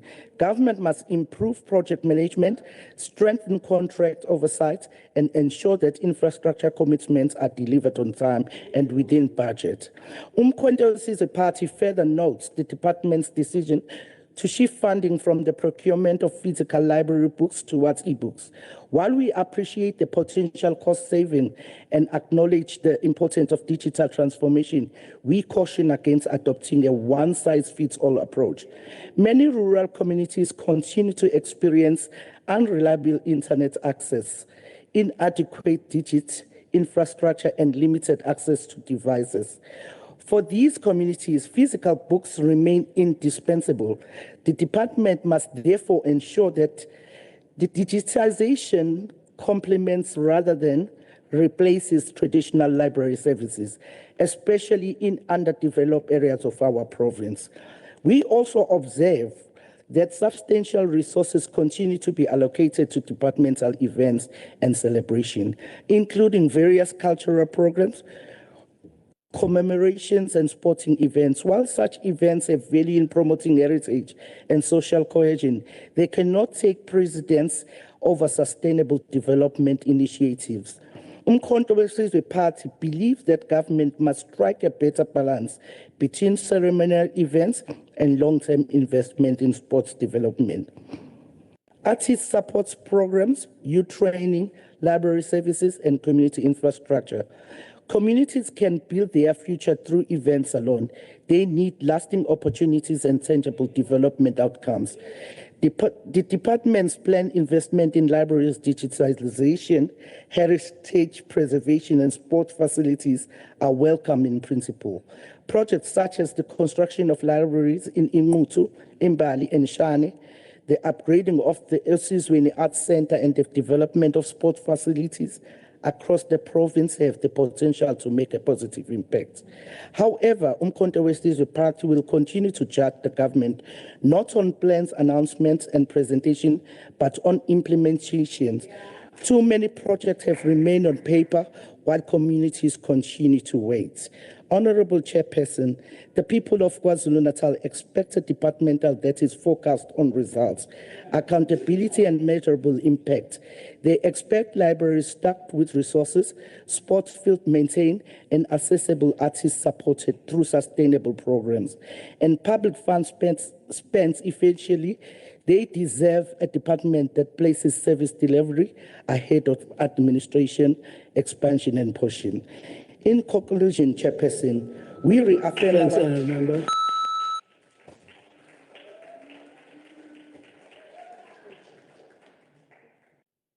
We're supposed to have Honourable Tinkosi from the EFF debating, but we have received an apology. The next, Honourable Samuel, you're out of order. We now ask Honourable ZLI Cele from the ANC to debate for 9 minutes. Honourable Chairperson. No, for 4 minutes, I'm sorry. Oh. Over to you, Mhlonishwa. Honourable Chairperson, MEC, Honourable Chairperson of the Portfolio Committee, Mamkiza of the ANC, the caucus of the ANC, Honourable Members, I would like to take this moment to extend my gratitude to my organization, the African National Congress, for the opportunity it has granted me to represent it and the people of KwaZulu-Natal as a member of this august house, also to be part of this debate. My movement has always understood that the struggle for freedom was never only a struggle for political power. It was a struggle to open the doors of opportunities for the downtrodden, also to restore dignity of our people that were and still are deliberately denied access to quality education, knowledge, had their culture undermined and their history rewritten by their oppressors. This is why the ANC welcomes the allocation of 522 million for Program 3, which is Libraries and Archive Services.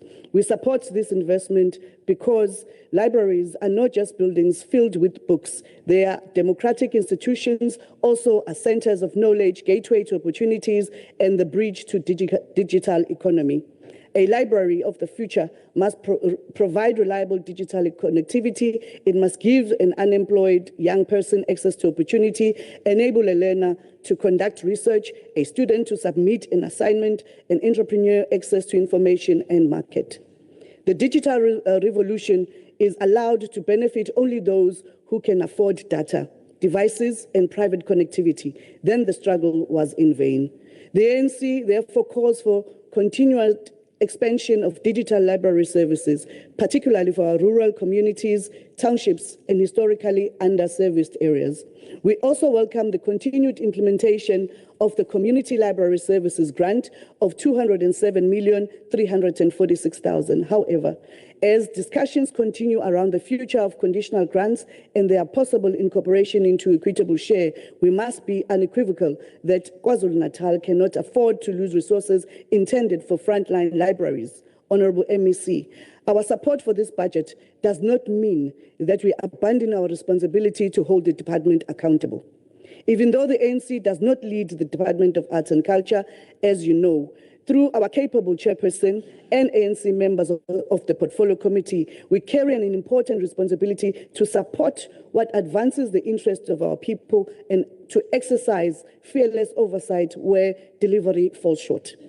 Another area, MEC, which requires particular attention is infrastructure. We cannot accept a situation where government continuously announce new projects while existing projects remain unfinished. Honorable Chairperson, archives remain an equally profound responsibility. A nation that loses its memory risks losing part of itself. KwaZulu-Natal possesses a rich and complex history, yet far too long, the stories recorded and preserved as official history exclude experiences of the majority.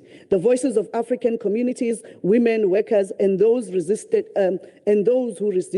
colonialism and apartheid were too often pushed to the margins. The ANC support the budget of 1.6 billion. We stand on the shoulders of the giants. Ophansi Agawi. Rest in eternal peace, Mhlonishwa Mashaba. I thank you.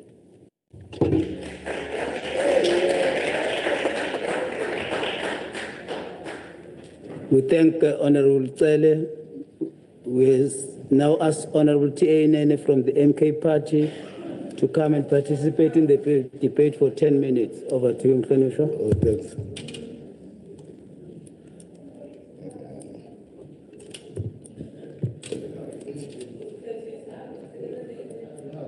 Honorable Speaker, honorable members of this House, the MEC, distinguished guests.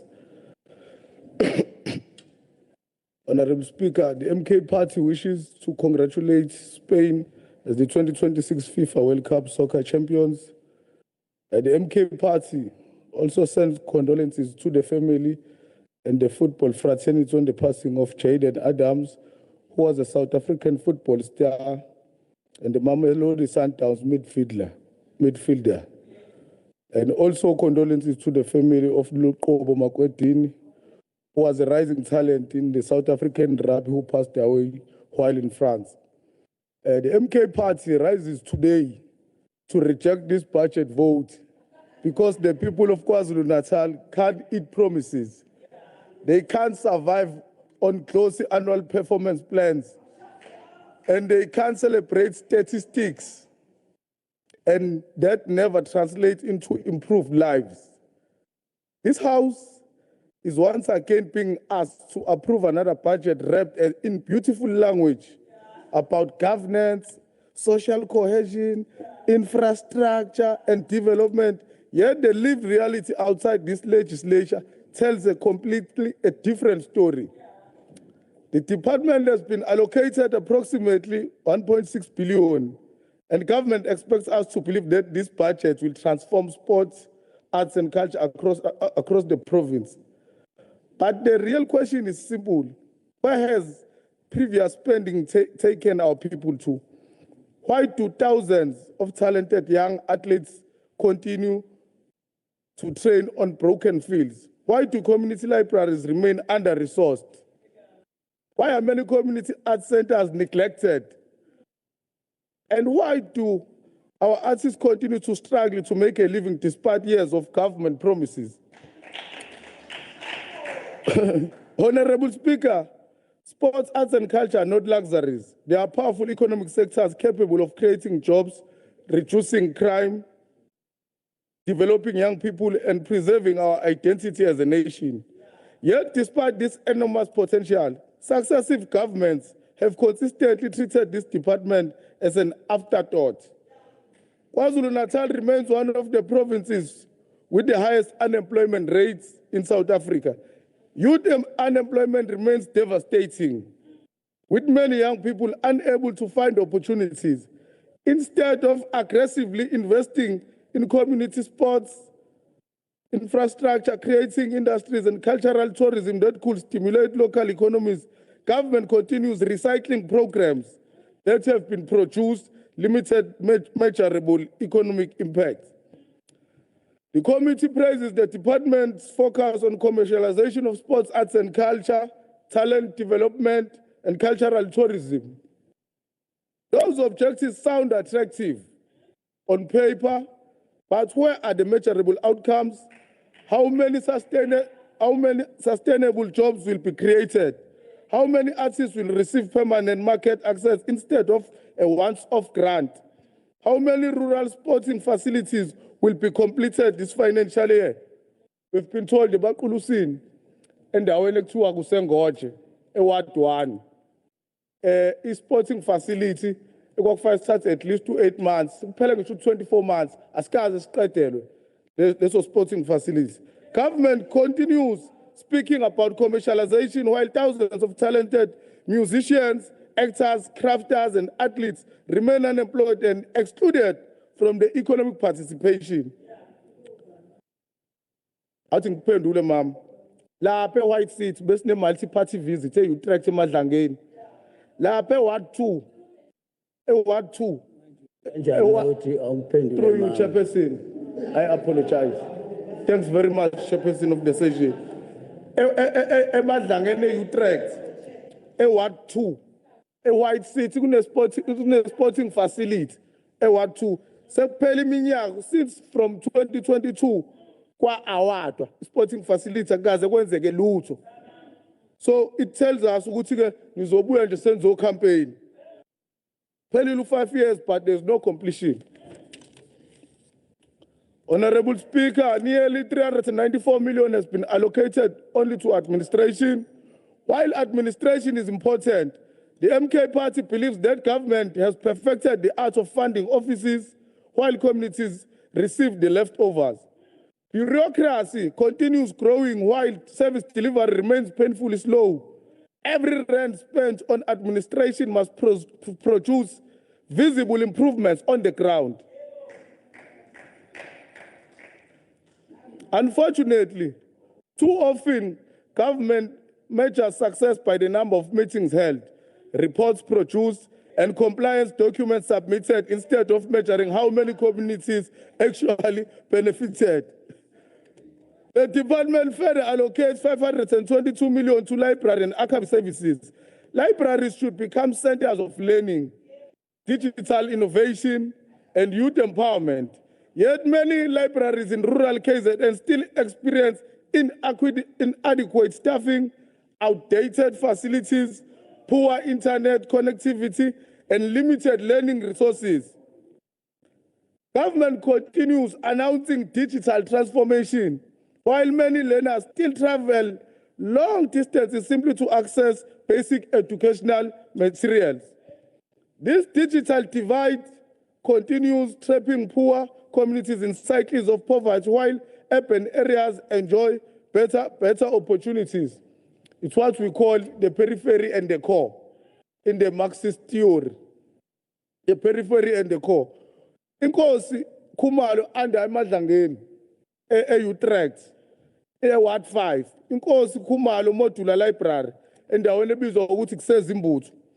I-library yakhona unstable. Sayithola futhi nge-multi party visa. Inemigodi ngaphakathi. There's no proper ventilation. To that extent, iyavalwa ngo-2025 last year. Ingoba ayisebenzi. So ezinye zezinto ke ngicabanga ukuthi kufanele zibukeke. Honorable Speaker, the department also allocates approximately 374.5 million to sports and recreation. The MK party supports investment in sport because sport keeps young people away from drugs, gangsterism, and other all sorts of crime. However, we reject symbolic budgeting that does not change realities on the ground.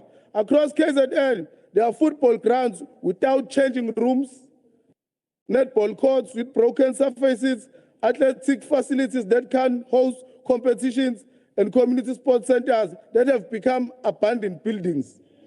Rural talent continues to be ignored because government investment remains concentrated into selected urban areas, while many villages receive little more than promise. Government repeatedly speaks about identifying sporting talent, but talent can't flourish without infrastructure. Champions are not produced through speeches. They are produced through investments, so coaching, equipment, and properly maintained facilities. Every neglected sports field represents another dream postponed. Honorable Speaker of the session, this report itself acknowledges that fiscal constraints continue placing pressure on service delivery and that future budget reductions should not compromise frontline programs. That admission alone should concern every member of this House. The department itself recognizing that funding pressures threaten infrastructure, libraries, sports development, and cultural programs. If government already admits that resources are inadequate, why should this legislature pretend everything is on track? The committee recommends filling critical vacancies and completing existing infrastructure projects before starting new ones. The MK party fully agrees that vacancies must be filled. But we ask an even bigger question.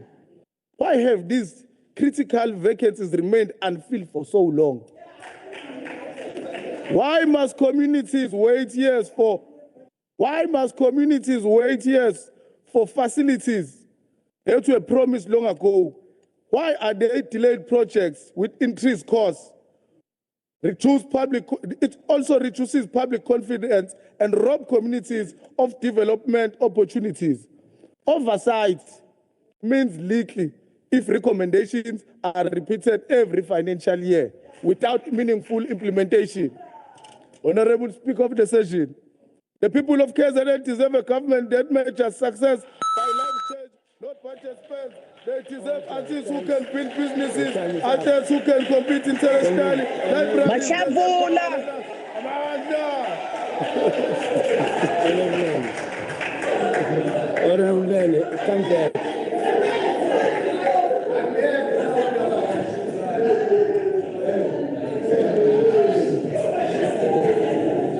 Honourable members are urged to observe the time. When the time is up, you must stop.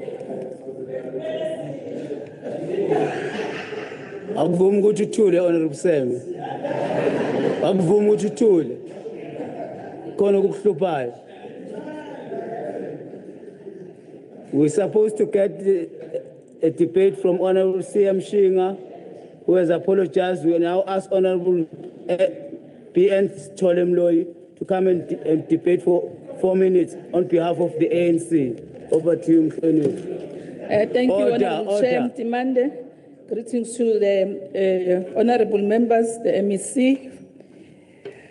We are standing here as the African National Congress to support the budget of 1,657,785. I'm good in numbers. Firstly, I want to start with the understanding that we stand in the shoulders of the giants who make the road for us to be able today to stand here and talk about the budget of sports, arts and culture. understanding that there is a clause in the Freedom Charter which talks to the doors of learning and culture shall be open to all.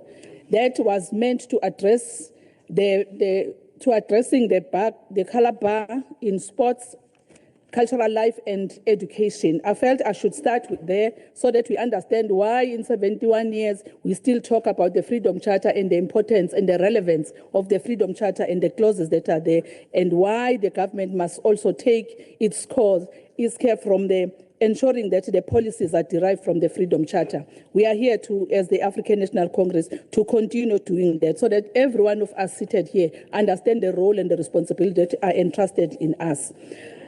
Welcome the department's commitment to continue with school sports, community recreation, talent identification, sport academies, and high performance athletes development. Department owns plan includes support to athletes through the high performance program, 6 sports academies, and hundreds of learners participating in national school sport.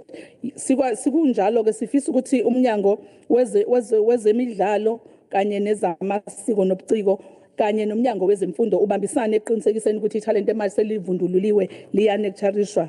Okubalekile ukuthi abantwana bethu mabesesizikoleni fanele banikezelwe ithuba lokuba bazivocavoce ngoba ingqondo esebenzayo nekwazi ukukhalipha kahle yileyo esemzimbeni ophilileyo. Usho njalo wabaziyo ngesilungu. Sifisa ukuthi ke siphakamiseke izandla ezinkulu kumnyango ukuthi ke iyaqhubeka yenza ama major sporting event engizowabalula kakhulukazi ke our pride iJuly idandi iJuly esingavamisile njalo ukuthi siyinikeze ithuba lokuthi ibongeke ngoba ezinye eletha intuthuko. Sifuna ukusho ukuthi ke masifika kule ndaba ye-infrastructure incane kakhulu imali ebekele ecaleni ye-infrastructure uma ku 154,539 angeke sikwazi ukuthi kwakhiwe izinqalasizinda zezemidlalo kuphinde kwakhiwe izinqalasizinda ezithinta ezamasiko nobuciko. Konke ke lokho kudinga ukuthi ke sikubheke sibuyele phambili. Sifisa ukuthi ke zonke izakhiwo eseziqaliwe ziyenzeke isiqiniseko ukuthi ziyaqedwa ngesikhathi esibekelwe sona. Siyabonga kakhulu ke mhlonishwa ngqongqoshe ukuthi izakhiwo ezifana noBanqobile Sports Field, izakhiwo ezifana noLosberg Sports Field uzibeke oqhulwini ukuthi uzoziqeda. Siyakholwa ukuthi ke sizobe sigadile sibheka ukuthi uyafinyelela ekwenzeni lokho. Sengivala siyafuna ukuthi ke izinqalazinda ezifana noNquthu Library, Mzumbe Library, Dlangezo Library aziphele ngoba kudala ziloko ezihlehliswa zingapheli. Lokho kusho ukwanda kwemali izobe sekubiza kakhulu ukuzenza uma singazenzi ngokusheshsha. Ngifisa ukuthi ke sisho ukuthi njengombutho wesizwe siyayamukela sisupporta futhi ibudget yalomnyango. Sazi kahle kamhlophe ukuthi njengoba usihlalo wethu okudade wethu umhlonishwa uMkhize uzoba neso elikhulu eqinisekiseni ukuthi ke siyawenza lo msebenzi ube impumelelo ukuze isizwe sakithi kube isizwe esiphilayo, isizwe esikwaziyo ukwenza amathuba emsebenzi ngenxa yalomnyango unikezela lokho. Siyafisa ke ukuthi ngivale ngezwi lenkosi lapha ku Ruth 1 uverse 16 ukuthi uRuth uthi ungangincengi. We are not going to be begged for doing our work. Ngiyabonga. The next honorable member to debate is Honorable Elma Tsikwana on behalf of the MK Party for 10 minutes. Over to you, Mhlonishwa.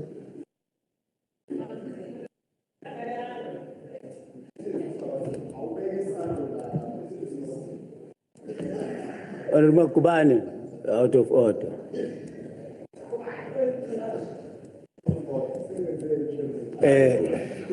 Thank you, Chairperson. Greetings to yourself. Ngibingelele inkosi yasemadungeni indaba ezitha. Greetings to all members of the provincial legislature, our visitors in the gallery, honorable members. The MK Party did not support this budget in this committee, and we will not dress it up in false unity before this House today. This government of provincial unity likes to speak of unity. There was no unity on this vote. 7 voted for it, 4 voted against it. We were among the 4, and we stand by that vote. 394 million to administration, 377 million of that buried in corporate services alone.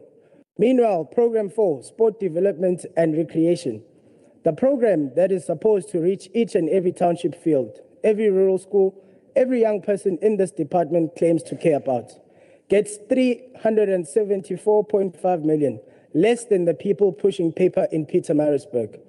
Honorable Chairperson, that is not oversight. This is a choice, and it is the wrong choice made year after year by a department that has grown comfortable feeding itself first and the public last. Spread across 5 districts, 366 million, dozens of institutions, and thousands of artists trying to survive on a province that keeps promising to commercialize their talent, while starving the very game meant to do it. Honorable Chairperson, you cannot monetize a creative economy on a budget line smaller than what this department spends running its own offices. This is not a strategy. This is an insult dressed up in a strategic plan. In its own committee report, admits the funding model is about to change as conditional grants get folded into the equitable share, and admits in writing that the shares concerned the province would come out of worse. Honorable Chairperson, when the department responsible for this money is nervous about its own funding, why should this House be confident? Why should the mother relying on her local library for her child's homework be confident? Stakeholders were shown a draft in King Tsechayo in January. The committee engaged the draft in February, yet the final APP and the budget only arrived on the 18th of June, weeks before this House is asked to rubber stamp it, and after the financial year it governs had effectively already begun. That is not oversight, Honorable Chairperson.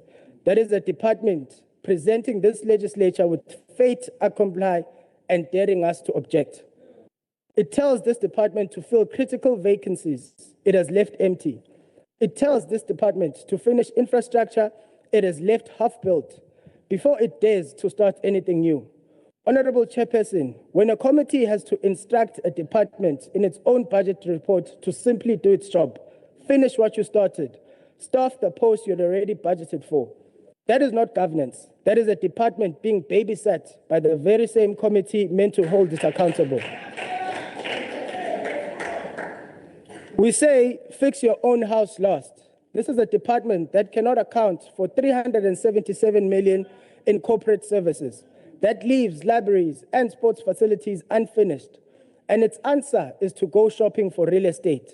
Meanwhile, a young footballer in Ungutu has no changing room. A librarian in Umsinga has no working computer for the children she serves.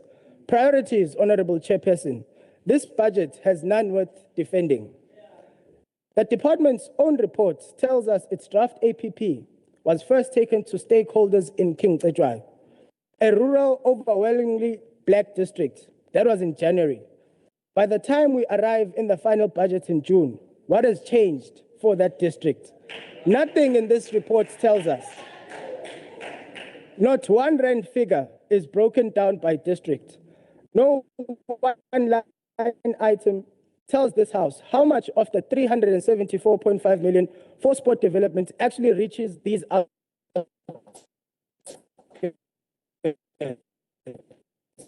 in Pietermaritzburg and Durban before it ever reaches the rural field. This is the pattern, Honorable Chairperson, year after year.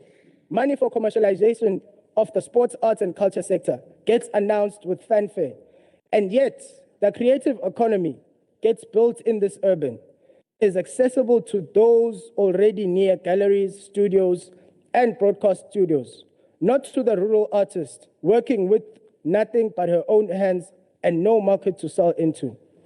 366 million for cultural affairs, spread across the entire province, cannot build recording studios in Ingwavum. It cannot build a community arts center in Indwet. It funds AMAFA, the Playhouse, while the rural majority black creative economy is handed a focus area. On paper, nothing in their pocket.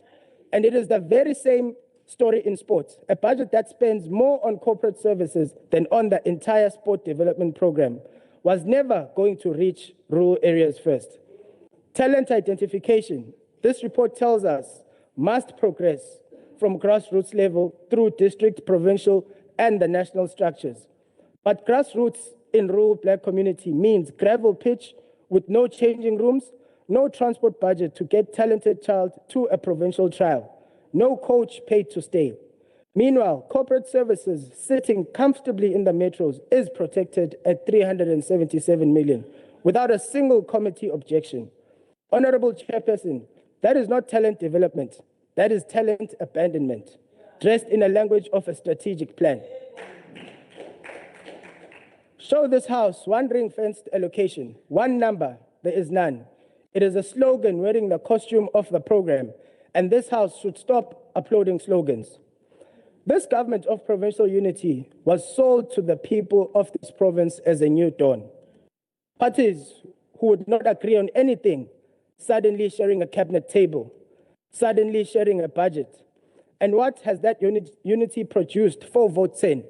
A department that protects its own corporate services ahead of its own athletes. A department that cannot tell 4 committee members enough to change their vote.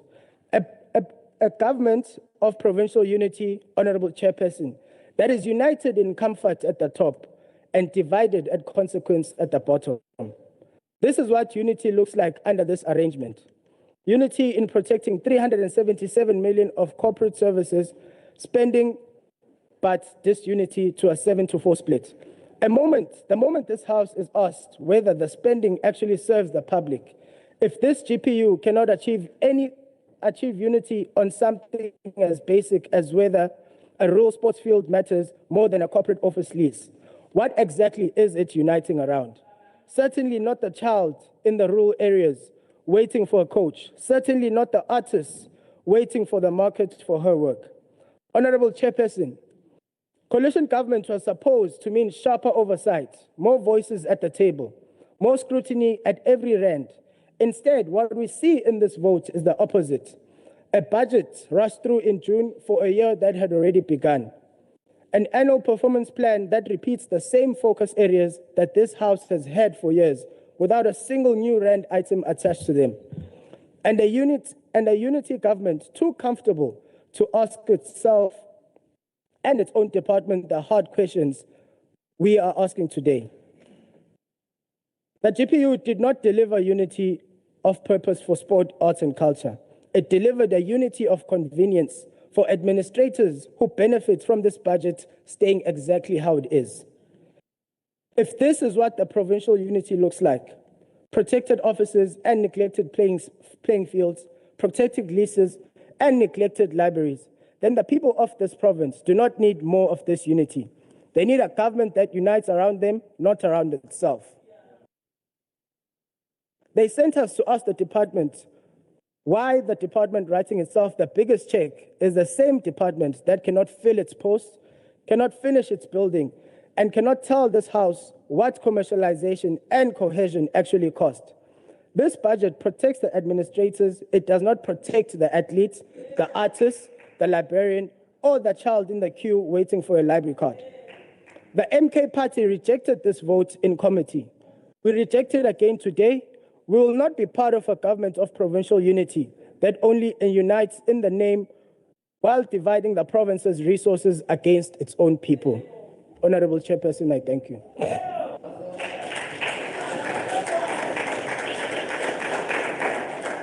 Thanks, Honorable Member. We ask Honorable PM Msimang on behalf of the IFP to come and debate for 9 minutes. Honorable Chairperson Mtimande, the IFP recognizes the important role played by the MSC Kaula promoting arts and culture, preserving our heritage and ensuring that our diversity identifies, continue to fund the spreads across KwaZulu-Natal. We commend the department for the progress made and encourage the Honorable MSC to continue strengthen the program that preserve our heritage and while creating opportunity for our people. KwaZulu-Natal is blessed with a rich and diverse cultural heritage reflected in our national monument, museum, indigenous languages, mass folk craft and traditional dance and cultural institutions. We are not merely symbols of our past, they are valuable asset that can stimulate tourism, create employment opportunity, and strengthen social cohesion. When our culture is properly preserved and promoted, it restores dignity, builds influence, and strengthens our shared identity as a people of KwaZulu-Natal. Culture remains one of the most powerful instruments for national building because it allows communities to understand their history while building the united future. While we welcome this budget allocated, the IFP urged the department to address a long-standing concern regarding the underperformance, the under-expenditure, failure to spend the allocated budget resulted the delay project, missed opportunity also to communities being denied the benefit intended for them. Every rand allocated must translate into the meaningful outcomes. Siyathokoza ukuzwa ukuthi umnyango uyaqhubeka nokweseka yonke imikhosi yaseNdlunkulu. Ngoba le mikhosi ingxenye ebalekile yamagugu esizwe sethu kwaZulu.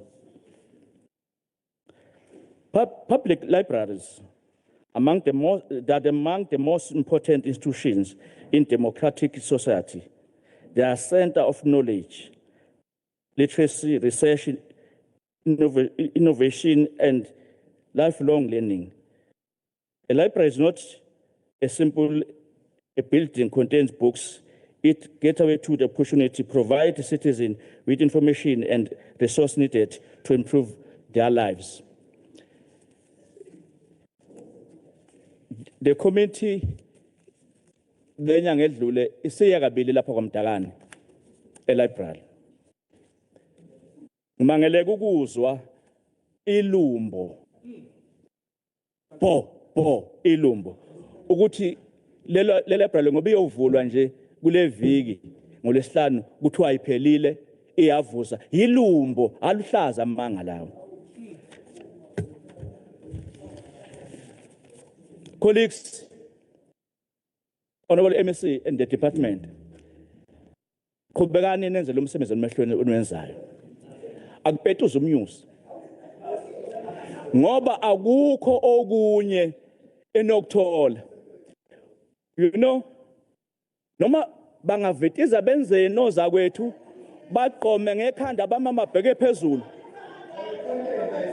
Sekuya phola nje ngoba kuthi kwenziwe ini lingayiphasisile ibudget. So lokho ngeke ukwazi ukwenzeka. Ngakho ke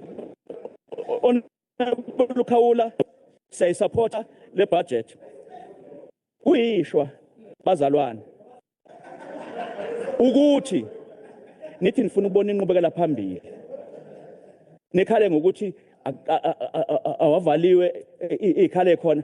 Nithi zivale kubhadalwe ngani ngoba niphasisa ibudget. I'm not going to sit ngitshele uwe lokho.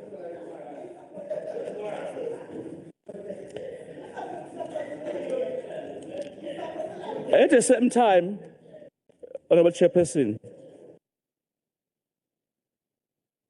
the IFP believes ukuthi working together, this department, NATI as members, and assist them where we can assist, is very important.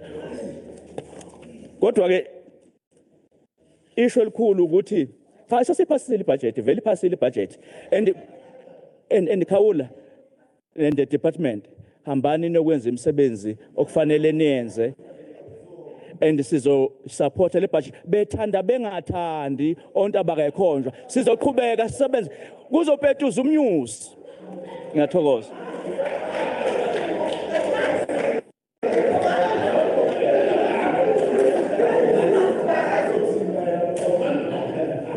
Thanks, honorable members. Thanks, honorable members. We've come to the end of the debate. We now ask the honorable MEC to come and respond for 19 minutes. Over to you, Mhlonishwa.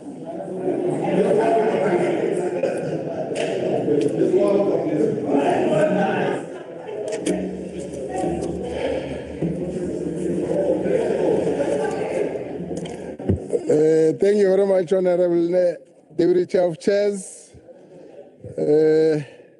Let me take this opportunity to express gratitude on behalf of the department to all the honorable members of the legislature who have debated here. I do want to acknowledge, Honorable Deputy Chair of Chairs, that as this department, we enjoy a very warm and cordial relationship with all the members of the Portfolio Committee, with all the members of the legislature.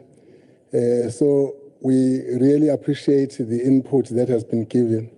And when we sit in portfolio committees and also in our oversights, we are a family. There is that reflection of us being a family, and we really enjoy it. I do know that we are aware they come from different political homes, from different backgrounds, and of course differences will be there at times, but the manner in which we engage is a respectful and cordial manner of engaging. As you may have experienced even in the House here, the members were very respectful and cordial to one another. We appreciate that, Chair. I also do want to express gratitude to the honorable members who have expressed support for the budget of the department to enable us to go out there and do our work. It's a pity then, unfortunately, that some of the members are saying they reject. I don't know, they are raising issues which they say we must attend to, but with what if the budget is rejected? Because in order for us to attend to the issues they are raising, we need money.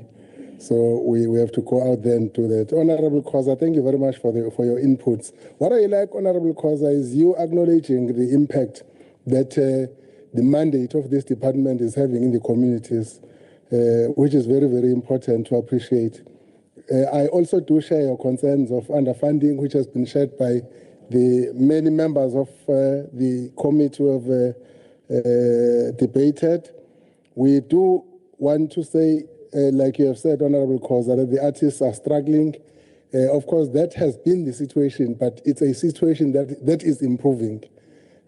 From where we started and where we are today, the situation is improving. One member spoke of the department and government providing opportunities so that, I think it was the Honorable Deputy Chief Whip, so that artists can be able to get platforms for them to perform. That is what this government is doing, not this department, but this government. Government is providing opportunities so that artists cannot be people who are waiting for handovers, but they can get opportunities and platforms for them to sustain themselves. And we are doing that. In terms of infrastructure projects that are delayed, I've explained this several times, honorable members, that the manner in which we operate is that where we provide infrastructure programs, it is in the municipalities. And in most instances, we partner with municipalities, especially in projects like the sports fields. We partner with municipalities because they come on board with MIC, we also come on board. Sometimes where projects get delayed, it is where some of the commitments are not honored. And that will take us then to a time that is lengthened because it means we have to take longer to finish the projects when a money that was committed, that was promised, is not forthcoming from the municipality. And the other area is where I explained previously that some of our projects are multi-year projects. Maybe one needs one other time to explain what multi-year means. It means many years to finish because they are very big projects. Like you said, our infrastructure budget is only 156 million. The projects that we do, which are very massive, fitness centers, almost all of them are above 200 million to finish. So you can understand that it will take us some time. But what we do is we try to spread the foot of the department throughout the province so that we don't have instances where you are saying again, there are areas which are ignored. So the projects will be finished, but it's that they are multi-year. It's not that they have been abandoned. It's in accordance with the plan of multi-year. Honorable Msimango, thank you very much for the support and also for your guidance that you have given to us. I don't know about the Zamula part. I will not want to go to that one. These are our honorable members. Even where there is Zamula, we Zamula together. Where they do not Zamula, we do not Zamula. I appreciate Mina. the guidance that I get from them. But thank you very much. You spoke of spreading our food to rural communities. What I can only say is we appreciate your counsel, Honorable Member. Honorable Shlomuga, my brother in arms, my brother in everything. We have a lot of things that we are doing together with education. Really, the partnership that is there between sports, arts and culture and education in this province. You know, some other provinces out there, they envy what is happening in KwaZulu-Natal. Because the kind of performances that our school sport gives when we go out there, it's something that other provinces envy. Why? It's because of this collaboration and relationship that education and sports arts and culture have in KwaZulu-Natal. So keep it up, my brother. We'll always be there for education, and I know education will always be there for us. Even where we provide equipment to schools, we don't go to education and say we are going to provide equipment A, B, C to these schools. No, it's a plan. Officials sit down and they agree together. It's not sports, arts and culture pointing or demanding. And it's not, again, education demanding. It's a collaboration. It's a partnership that is very fruitful. That is why it is producing these results. And to the Honorable Kohli, thank you very, very much for your counseling.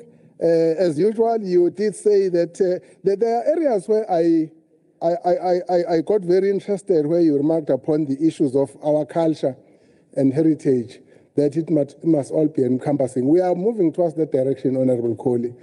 The officials know, I've told them before, that I do not want to see a situation of apartheid reversed.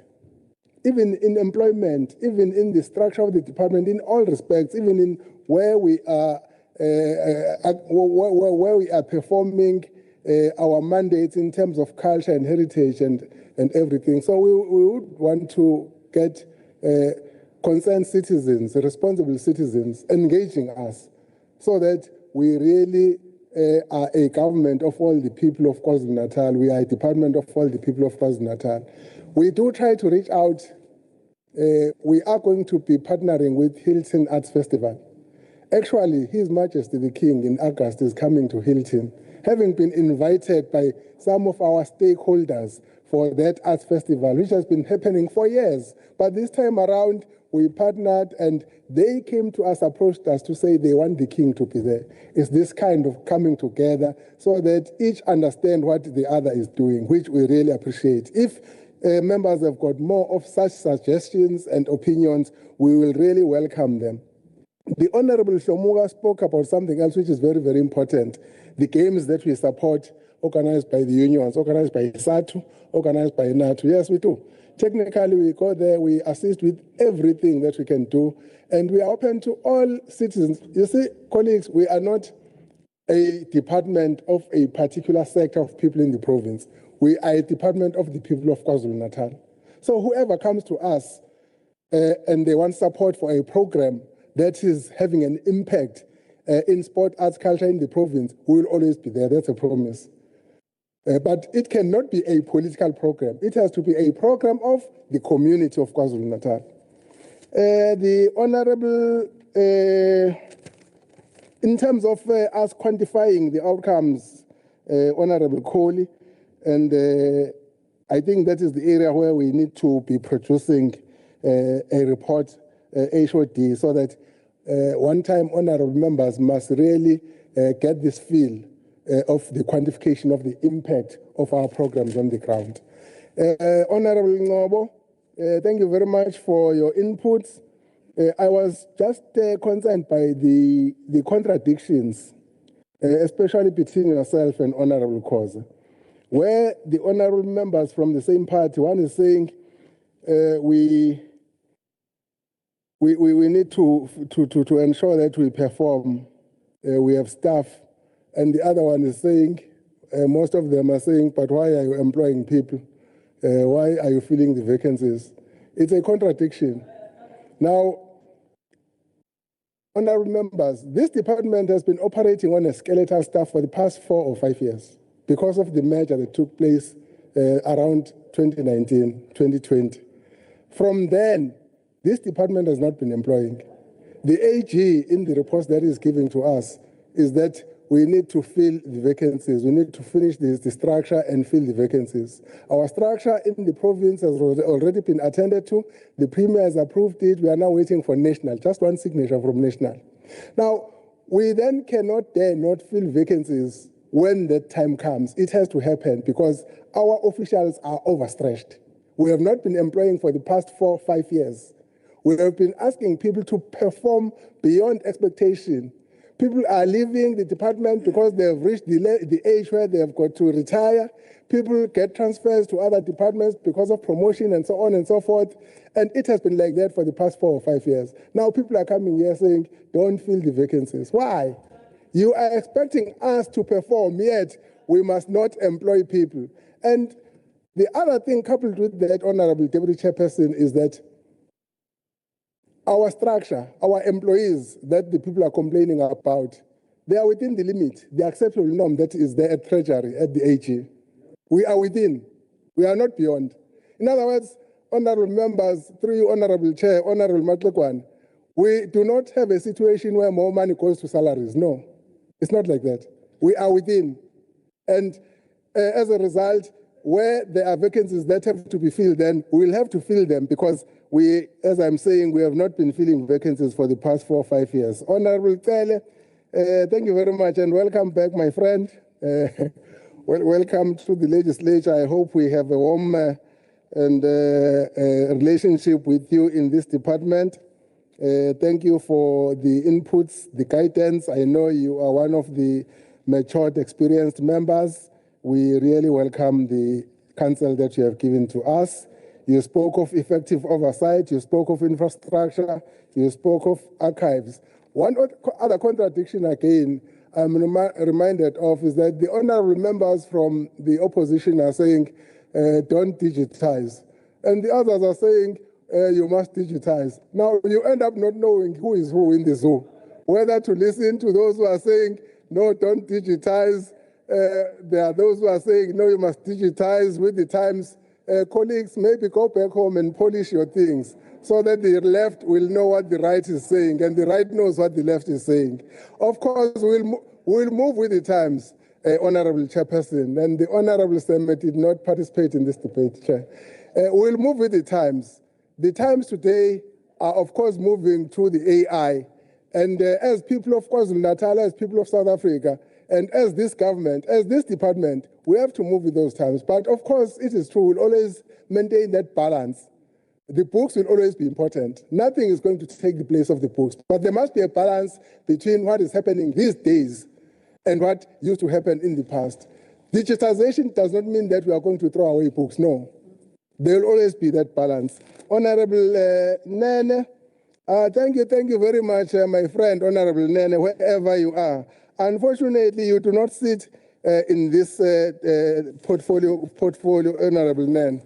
Now, the things you are talking about are a little bit misplaced because you just reject. You came here to, the first line in your speech is you reject, and you end up rejecting everything that you are talking about. So it's very difficult to respond to what you may have been saying. Honorable Bien Stolemoloi, one of the most matured and experienced members of this House, who is a very valuable asset to the House and also to us. Thank you very much for your inputs.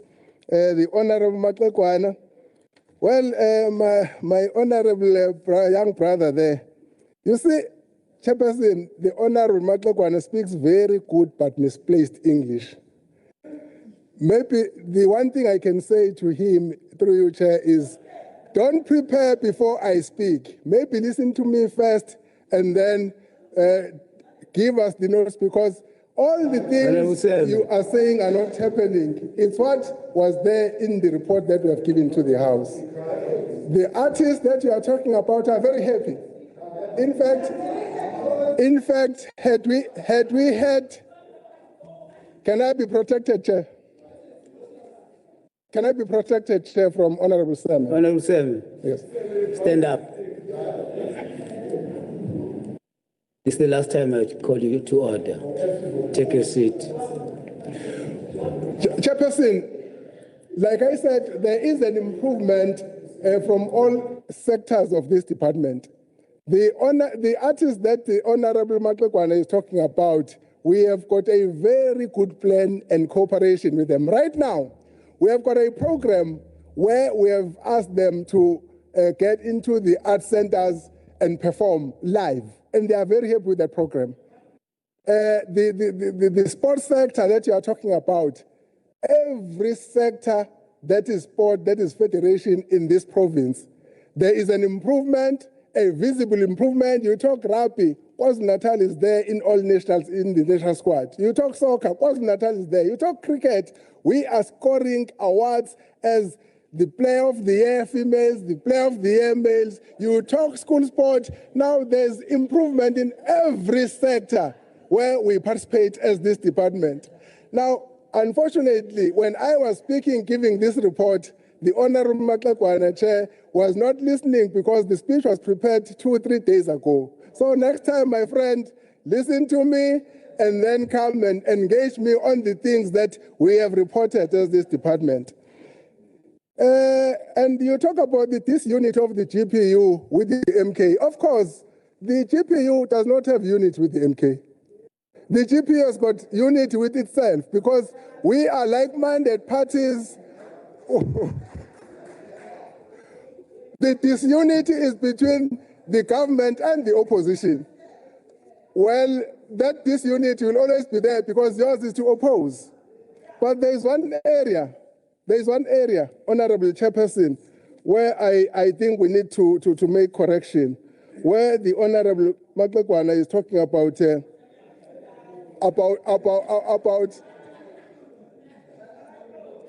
the purpose to deliver. Now, the Honorable Inkosi Chiliza, who is recently appointed as Undunankulu KwaZulu, attends Umkhosi Omhlanga, attends Umkhosi Welembe, attends Isandlwana, attends all other imikhosi, and even before Inkosi became Undunankulu KwaZulu, in his capacity as the deputy, Inkosi would be given opportunities to present His Majesty to the nation. And Inkosi has never complained. Now you come here and you say there is nothing we are doing that is visible. In other words, you don't see your own leader when he attends these functions. You don't see your own leader when he's accepting a trade tool from Cogta in the form of a vehicle. You don't see your own leader when he's appointed Undunankulu KwaZulu. In other words, he must not accept. So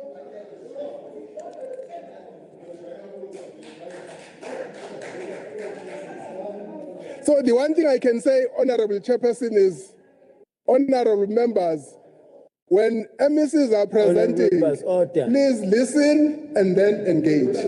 Lastly, Chair, going forward, honorable members, like I said, when we are not here in the House, we are very happy together. And therefore, I do want to maintain that relationship with you. I just want to say, as I conclude, Honorable Chairperson of the Portfolio Committee, Kabazela, together with the entire team, we really appreciate working with you. And lastly, I do want to appreciate the HOD, Dr. Sfunda, together with their team for the good work they are doing for the nation. Thank you very much.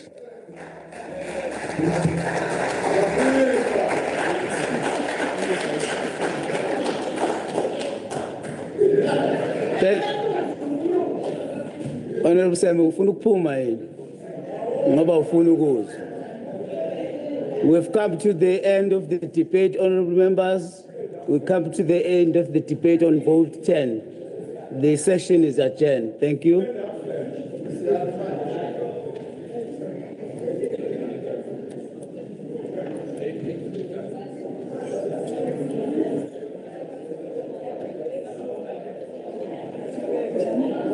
Long live Mtimande, long live. Long live Mtimande. the leadership of this House.